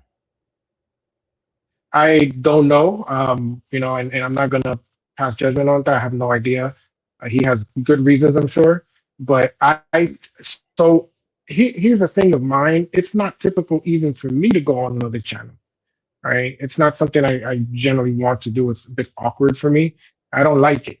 Everybody has a different feeling about it. Now I will if I have to, but it's not, So everybody has a different feeling, and he probably has a bit stronger feeling than I on it. Right. You and I can talk about it. I've offered it to before, but you have some reservations. You think I'm a mean guy. I don't know. You said something like along those lines. I don't want to misrepresent you. I'm not respectful or something. I don't know. But I may be straightforward and to the point and a little rough on the edges, but I'm not going to disrespect you. And I'm not going to paint what you said in a certain way that is not the way like Dexter did earlier. No, it's not about being mean at all. It was something that happened in the past, which it is what it is. But I've seen we can him have a civil discussion, and it would be respectful, and we could even pray together. I have no problem praying with critics. I don't know if you pray with admins, but I have no problem praying with critics. It'll be respectful, And if I get out of line, we can have a moderator, or you can just tell me. You know, I'm not that kind of guy. So I do apologize if I gave a bad impression to you in the past. That was certainly not my intention. But I do understand I have my faults and I make mistakes. So if I did disrespect you or something, I do apologize for that. All right, I appreciate that. I'll consider it, and if you still want to give him the offer, because I have seen him on Abe's channel, so I do know he goes there, and if he wants to join when we're there, he's more than welcome to. So, Sure, I will pass it on. cool, Gentlemen, enjoy your critique, have fun, and draw closer to the Lord in the process. Okay, you guys take care. Take care. Bye. See ya. Bye bye. All right. Well, we were At already. least they are watching, though. Yeah, they are watching. We are not doing this in vain. Yeah. Yeah, that was good. I hope he listens to the theological critiques, and that's not even. I didn't even go into my views specifically that much because both Next Level and I do disagree on how to handle it, which is fine. And I'm actually okay with the futurist position. And I'll say this, one of the biggest issues I have with the SD8 position is the 2300 being years. It's impossible from the text. And that's my biggest contention with the SD8 position. Yeah, So we agree. Yeah, it could possibly be future, although I don't think is as likely as a preterist position, but it could be future. If it is, then so be it. But the 2300 itself cannot be years, and that is my main contention with the SD8 position, which is why I go after it. So, yeah. Hey guys. Yo. It's frustrating. Anyway, go play it back again. Normal speed. The piece. Because if I have to be fair to him, that's the way I took it.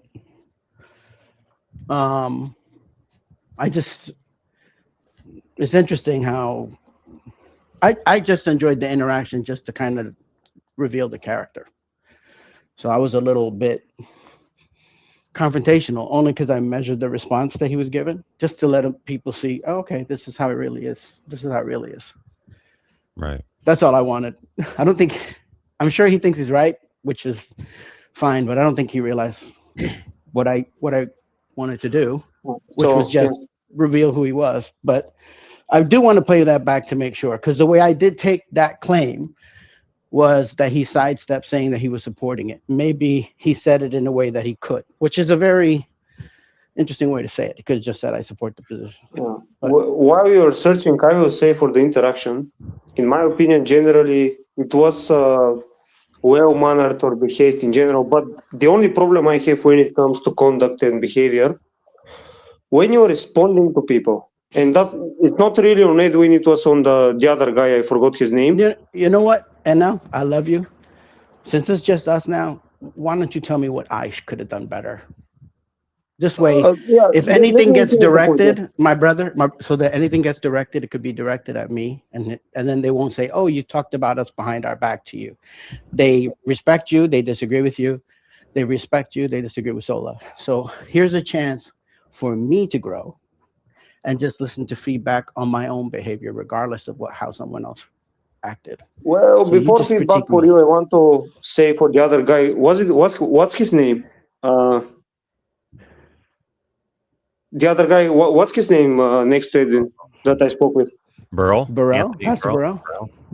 Yeah, so I have problems when he was very well-mannered indeed, but you don't have the right to, when you're responding to people, to just continue to filibuster points that are not relevant to the question, that do not concern me. So when you say, I need to read more of Daniel, I need to have whole worldview of Daniel, all these questions are not supposed to be even discussed. That is waste of time. And I really have a problem when somebody takes my time to speak just to waste 5 minutes to say something that is irrelevant to the point. You know what I think that is? And I don't think I actually thought he was very respectful to you, but I think that's because he's a pastor, and I think I would say any pastor, their tendency is more to preach than to. Yeah, exactly. Yeah. So That's my point, yeah. it's not a. I don't think. I actually found his behavior to be perfectly respectful to you. He was respectful. I agree. He was respectful. I'm just saying that Yeah. when it comes to discussions, you shouldn't continue to preach forever without making a point. I would say about what you said, what Edwin said, I think was mistaken. But I know with me personally, sometimes when I talk, and especially if I talk really fast and I get going, I say things wrong and I use the wrong words that I don't mean. I don't know if that's how you are, but that's how I definitely am. And I do misspeak all the time, not on purpose. I have no clue if maybe you just interpreted what he was saying to be that. But I don't think he was saying although it might have been apologetic, like he was not wanting to go down that route because maybe he saw that it's a strong point against his position. So he wanted to keep away from it. That could possibly be why he said what he said. I'm not sure. But I think that's the standard SDA position. And for him to be an SDA, he would hold to that. So it'd be kind Burrell? of. No, Edwin. When yeah, I agree. What you mean in the discussion of holding? Oh, yeah, that's the standard. Yeah. And so when you said that he was disagreeing with it or didn't, I forget your exact words already. So, well, and I think that's the nuance of what he's going to say. So, when I heard didn't disagree, right? And that might be true. I might have heard that or taken that as you did. I don't disagree. Well, when I hear that you don't disagree, what I hear is I don't fully agree. Right? Because if I fully agreed, I would just say I agree with that. Right. But when I say I don't disagree, what you're saying is there's nuances that I'm not. Why can't you just agree? You know what I mean? Yeah, like I said, it could be part of. It's like an apologetic. He's just trying to not go down that route, because it seems odd that he didn't want to affirm that because it's the standard position. But like I said, I don't know and he took the standard position, especially when he showed the chart. So it's not like he didn't represent the official position of the SDA Church. In my opinion, he absolutely did. I'm talking about. Well, I would say at this point, I'm talking about both of them. In my opinion, they absolutely represented, for the most part. I mean, for the most part, because nobody knows everything. But I would say I don't think anybody would disagree that they presented the official SDA position. Yeah, maybe he should have just asked you, like, when he came on. Maybe he should have just asked you, like, what do you think I was saying, or maybe interact different. But whatever. Right? Is what it is. Well, hey, whatever. I mean, maybe the thing that I don't have that he has, and I don't mean that as a ding, right? I'm not an apologist, so I don't get 20, 30 people saying you're wrong. Yeah. Right. So maybe, he's in a position where I've had it up to here, because you can hear that in the tone of voice. Right. Yeah. True. And there are critics that are like, say dumb things, so that probably. Well, it doesn't even matter if every day you're explaining the same thing, every week you're explaining the same thing over and over again. Yeah, you know what I mean? It doesn't matter, right? Yeah, there's a frustration that could build there, right? Because he's not talking to children, even though, well, we won't say the rest of what it said, but but I just get, I mean, the video's there. And I saw Abe. I'm sure Abe is taking a side. That's fine. You could take a side. You can have an opinion. But it's just, my thing is, if you're going to use a tone and you're going to interrupt and then not require others, and it's just like you're making your own rules. Why don't you just don't pretend you're not? Like he literally asked me to come to his channel. Then when I said a neutral channel, pretended. And then when you said come to my channel, he suddenly said no. And your channel's probably small. And I'm not saying that he's going to play this back anyway, but my channel, it's like my channel's a dead probable. channel. And I mean, to be honest, if you listen to my other interactions with other SDAs, I'm very respectful. I'm a very passive person. I'm not aggressive in conversation. I'll let the person speak. It does, talk as long as you need to. Jason could listen to those other interactions and see that I'm easy to talk to, and then come on. So I'm not sure what his reservation is with talking with me specifically. I have no idea, but it is interesting. And then of course he did jump. He sounded like he was traveling, so there might have been a sense of urgency, like I got to get my opinion out. I meant Jason. I don't have a lot. No, I'm talking about Edwin just now. Oh yeah, I was talking about Jason. Never mind. Oh, you're talking about Jason. Well, yeah, you said you had past interactions with him, but to me, Jason seems more like he has the same pace that you have. There's no rush. So just talks. in the chat, Edwin is saying that he might go to SOA channel. That is not a problem, if I understand him correctly. Yeah, we might actually do that. Yeah. He could come, and I won't even join. Allow him to present his position, so he's not misinterpreting. And you know what, Edwin? I did get under your skin, and you did get under mine, and so I want to apologize to you, brother in Christ. You had to go. I actually was going to ask you to pray, but I thought it may not come, so pray for you. If you want to look down on me, that's fine. I'm not looking down on you. I'm just disagreeing with you. I'm also disagreeing with the way you argue, and you disagree with the way I argue. That's fine. But I actually just don't want to interrupt you, but I would like kind of the same talking time and others. That's why no interest in debating a person who I feel isn't going to give equal. But I mean, God bless you, brother. Obviously, you're traveling. Get home safe. Nobody wants anything, please get home safe. Obviously, this is, weekends are the tough time to travel. So yes, safe travels indeed. Yes. Yeah, please go home safe. I don't know if Veritas wanted to jump up.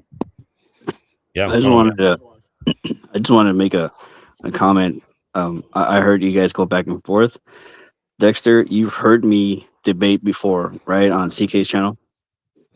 Not fully, because sometimes it gets ugly. I'm gonna be honest. And I just, I get it. It could get heated, right? We all can sometimes get heated, but at some point, that's why I sometimes jump out. Like even now, I was like kind of glad that he had to go. I'm like, you know what? I just need to let him insult me and just stay quiet because the spirit's not being uplifted by anyone. So, but you heard me though on Godhead's channel. You have heard that one, right? Not the full one, anyway. Go ahead. I'm listening. Yeah, no. My point is this: if you have a point, or if you have a position to make, this is what I feel. And this is just me though.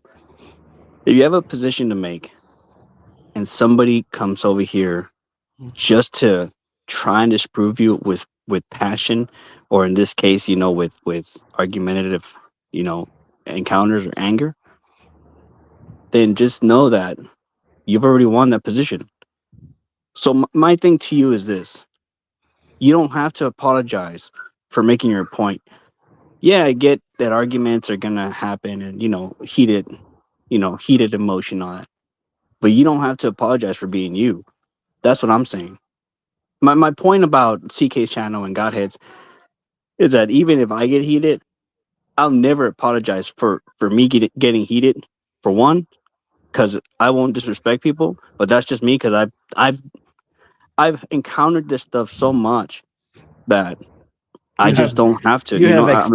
I don't want to interrupt you, but I know you have special training on how to deal with that, brother. Yeah. That's it's kind of like a cheat sheet, right, for us. But if you ever feel that you have the correct position and you defend it the way you did today, you don't have to apologize for that. That's your position, man. And I see it as you apologizing seems that, like, if you're saying, well, it could be a wrong position. No. Stick to your position. Don't apologize for it. You did fine defending your spot. The other dude, I don't know who he is. I could care less. He came up. Wow. He interrupted you. That's just me.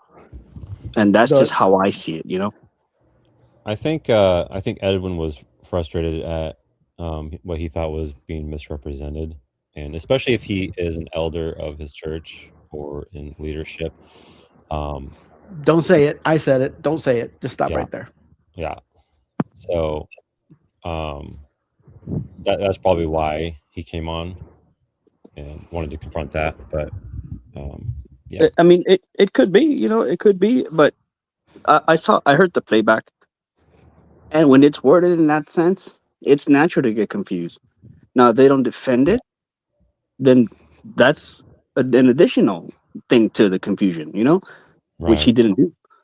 So of course it's natural. Yeah, you hold to this position because you're not defending it. One, you're insulting me. Two, in psychology, whenever someone gets mad and starts spewing just rhetoric, that's a sign of you know the person's right, the other one's wrong. So that's why. Yeah, I get he came on, but he didn't defend anything.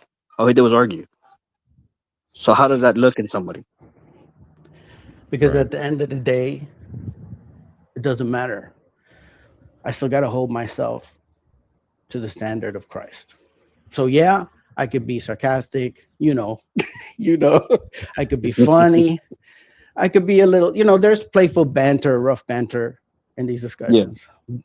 But that's why, if you notice, I said is you guys come here and tell me what I could have done better. I cannot improve another person. The number one person that I'm responsible for is myself. Right? And that's fair. That's why I'm giving my 2 cents. But then again, like I say, I speak of how I engage people. I'm not apologetic. I make my point, and that's that. But that's why it goes back to that's me.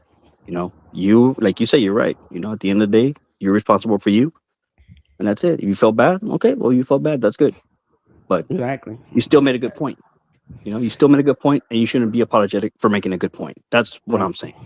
And my main point at the end was the logical fallacies that were being made.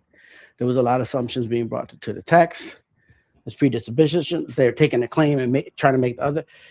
You've seen this in apologetics, no matter what the difference is. So somebody will make a claim and force you to defend it. That's a tactic. No, you made the claim. You defend it. I don't have to defend your claim. I defend my claim. Now, he did have to go, but I was wanting to ask him if he did hold to the SDA.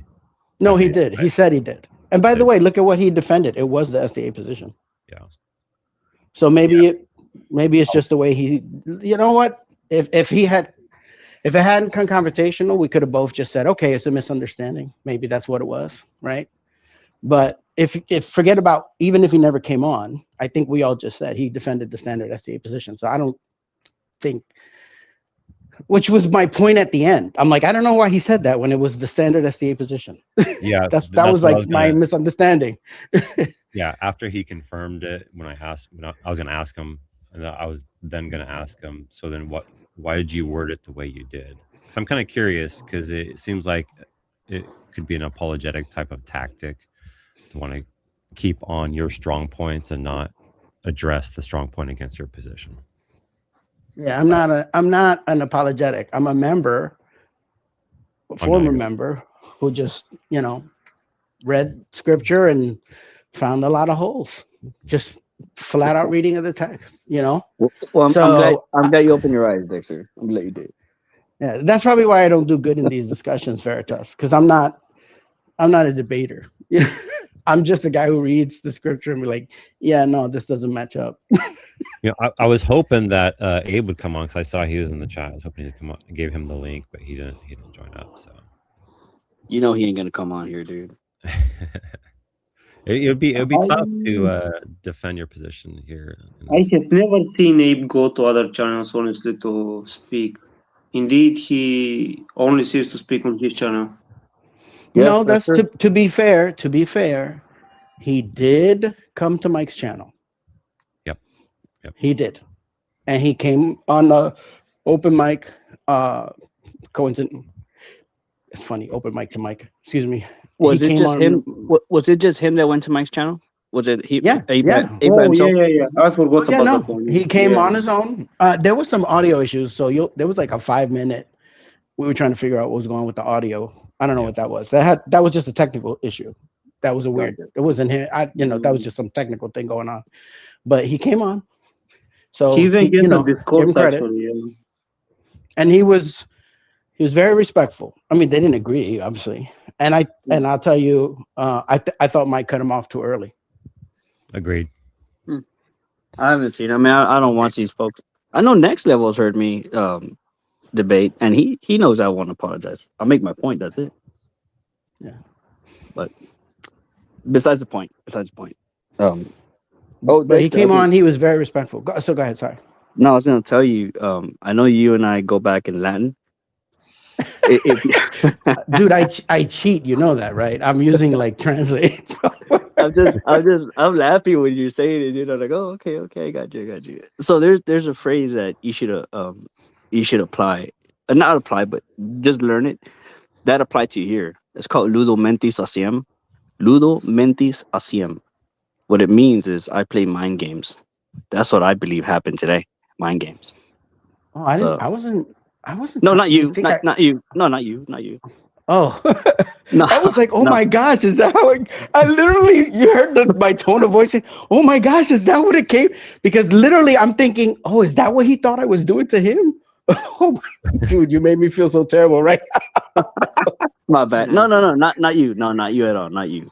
It goes back to the psychology, right? If somebody engages with you in argument, right, instead of defending their position and they try to straw man and all this other BS, that means that you, the person who made that position, in this case was you already won, and you have the correct interpretation. That's why I say ludo mentis aciem. So they come on here, they try to play mind games, get you riled up, distract you, and then boom, I gotta go, boom. Well, that's why I first admitted to what I said, and I said, you know what? Maybe I got it wrong. Let's just play it back. Yeah, I heard that. I literally said that for the meeting. He said, you know what? First of all, I admit I said that. Let's just play it back. Maybe you're right. You know, like sometimes we're listening or we're doing other stuff at the same time. I said, I don't want to put words in your mouth. Definitely don't want. How can I do that when my whole point was part of the whole discussion was like, I feel like he's not representing the discussion accurately. But then I'm, like sometimes we all got to step back and say, okay, I made a claim. Let me go back to my source and see if I interpret it right.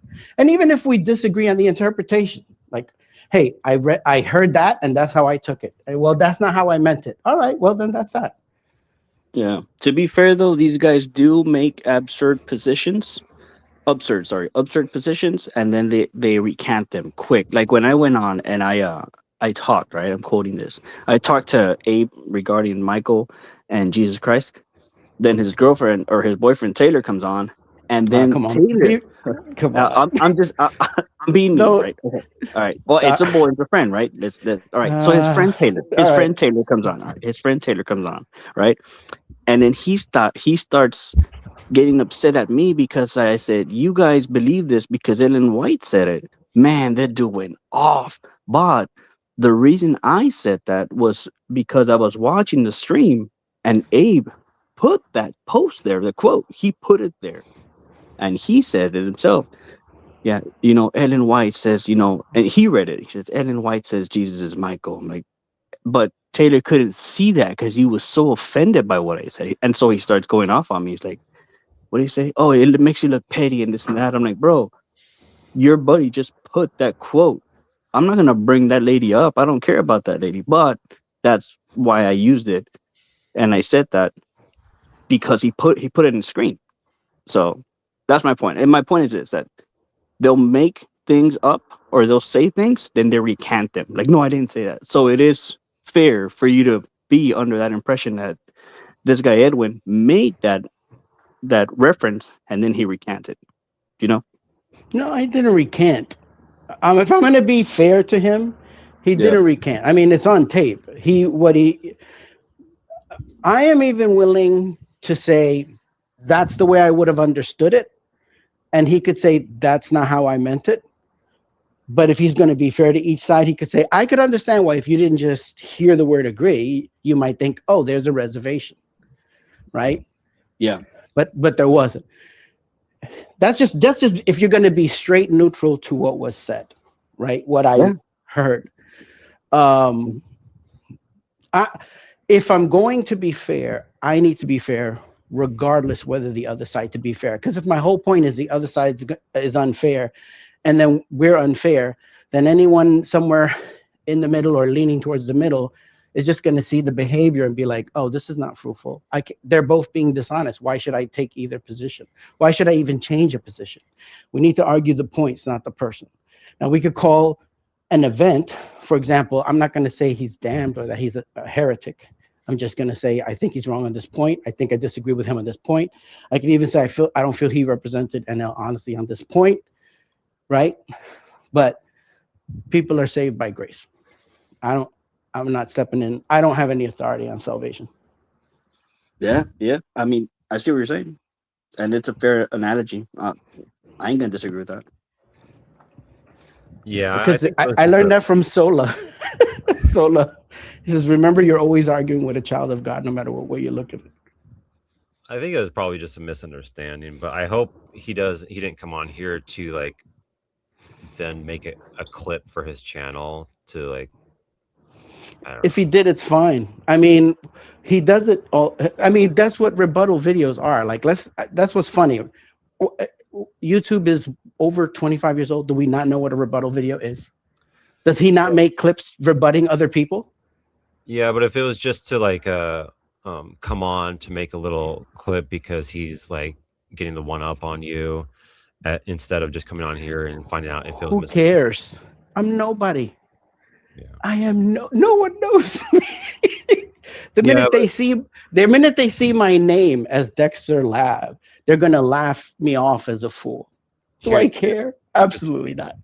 Here's part of the problem, though. Here's part of the problem that I see, at least, is they already describe critics and portray critics in a certain light to their members, and so anytime one of us gets called a critic, there's a certain image that pops into the head of their followers, and they automatically shut out or shut down whenever we speak. So they don't really hear our points that well, or they think. Well, that's a tactic. Did he drop off? Right, Veritas? That's a tactic. I know that. Yeah. That's why I say Ludo Mentis Asiem. That's what they do. Yeah. They just play mind tricks, dude. It's like when I went on too, you know. That's something I would never do. And so I expect the same from the person I talk to. Because I hold people to the same standard that I hold myself to. And so I hope he doesn't do that kind of stuff. But if he does, you know. So that's why Veritas, that's why you see me on Zon's and on His Humble Servant and on the Reform Cop, because even when they disagree, you see them not trying to misrepresent the other position. Yeah, in fact, I think my favorite one is Zanzi. I call because he said one time, he said plainly, "Oh, so I'm a heretic." I'm like, well, Zanzi, you're my favorite heretic. He started laughing, but yeah, I think that dude is the most honest of all of them. That's just, but that's what I see. He is very honest. Am I the Messiah? Sola, like, we'll disagree with you, but we're going to argue the points, right? This is, and we do want to hear your position because we don't want to misrepresent it, right? Yeah. Yep. Agreed. And by the way, for the bigger reason is I don't want my position misrepresented. Right. So I could at least do unto others as I would have them do unto me. But, you know, if I'm a child, well, he was yelling at a child, so. Did he ever ask for forgiveness when he was there with you guys right now? Who? Did he ever say what's his name? Edwin, or did he ever say I'm sorry? I don't know. I think he did to NL, like a general, hey, I'm sorry if there's any misunderstandings or things like that. But obviously he took mine differently. Oh, okay. I was reading Luke 17:3-4. This is regarding forgiveness. I like it. Of course, you know. Let's read it. Yeah, I'm going to give you. Good to read the scripture. I'm going to give you a small synopsis real quick, because Jesus says to forgive, right? To forgive 7 times 7. But here's something for y'all to ponder on. Luke 17:3-4. Christ is saying, so watch what you do. And here's the big key word, if. That's the key word. If your brother sins, rebuke him. And here's the other if he repents, forgive him. If he sins against you, verse 4, if he sins against you 7 times in one day, and each time he comes to you saying, I repent, you must forgive him. Do you know what I mean? You forgive others in your heart so you can be forgiven. But Christ himself is saying here, if he comes back and he asks for forgiveness, if he doesn't forgive, then his sin is retained while you forgive in your heart his sin. Amen. Is Hey, there so am I any keeping SDA you too left in the long? chat? What's that? Is there any SDA left in the chat? I don't know. Is there what? If there's Any any SDA person? SDA in the chat. I don't Oh, know if there is. probably I don't not. think so. My channel is not really. It's a dead channel, so there's not going to be many SDAs I here. can tell on the restream who's in the chat. It just says people who's commented, but I can't tell who's watching. Yeah. No, I don't think there are. Yeah, Hagios was here earlier on. I don't know if he's still here or not. Abe was here earlier. Those would be the two SDAs besides. Yeah. Maybe we should pause and go to Mike's room. Maybe, I don't know. Is there anything more to talk about? I got to do some other stuff, but we could. I mean, maybe I could join maybe in about 2 hours. I need to do some stuff. I'll be traveling. I'm taking off here because we came out of town for my mother-in-law's birthday, so I'm going back home. Maybe in like 3-4 hours. But Sola, send me the link if you guys do. Send me the link, dude, through email, and I'll hop on. I'll chime in and stuff. All right. All right, guys. So I'm gonna hop off. But Ludo Mentis ACM, Dex. Remember that. I remind you regardless. It's not in my character, but okay. No. Not to you. You recognize it whenever someone's playing mind games. You can recognize it in your head. Like, oh, Ludo Mentis ACM. Okay, I got it. Oh, I No, think not you. Not you. To be fair, my comedic nature, I don't know if you picked up. I picked up on that. I mean, there was a reason I kind of egged it on, only to kind of say, hey, I'm only doing what you're doing, and look how you're wanting the advantage, but okay. It's all good, man. You gotta have thick skin to represent Jesus Christ. That's just an honest fact. That's right. Yeah, man. We got people dying. Yeah. We got people dying in other countries for the name All of right, the you Lord. guys. I'm gonna Take end care. this. Hop off. Sorry for keeping you over time, Solo.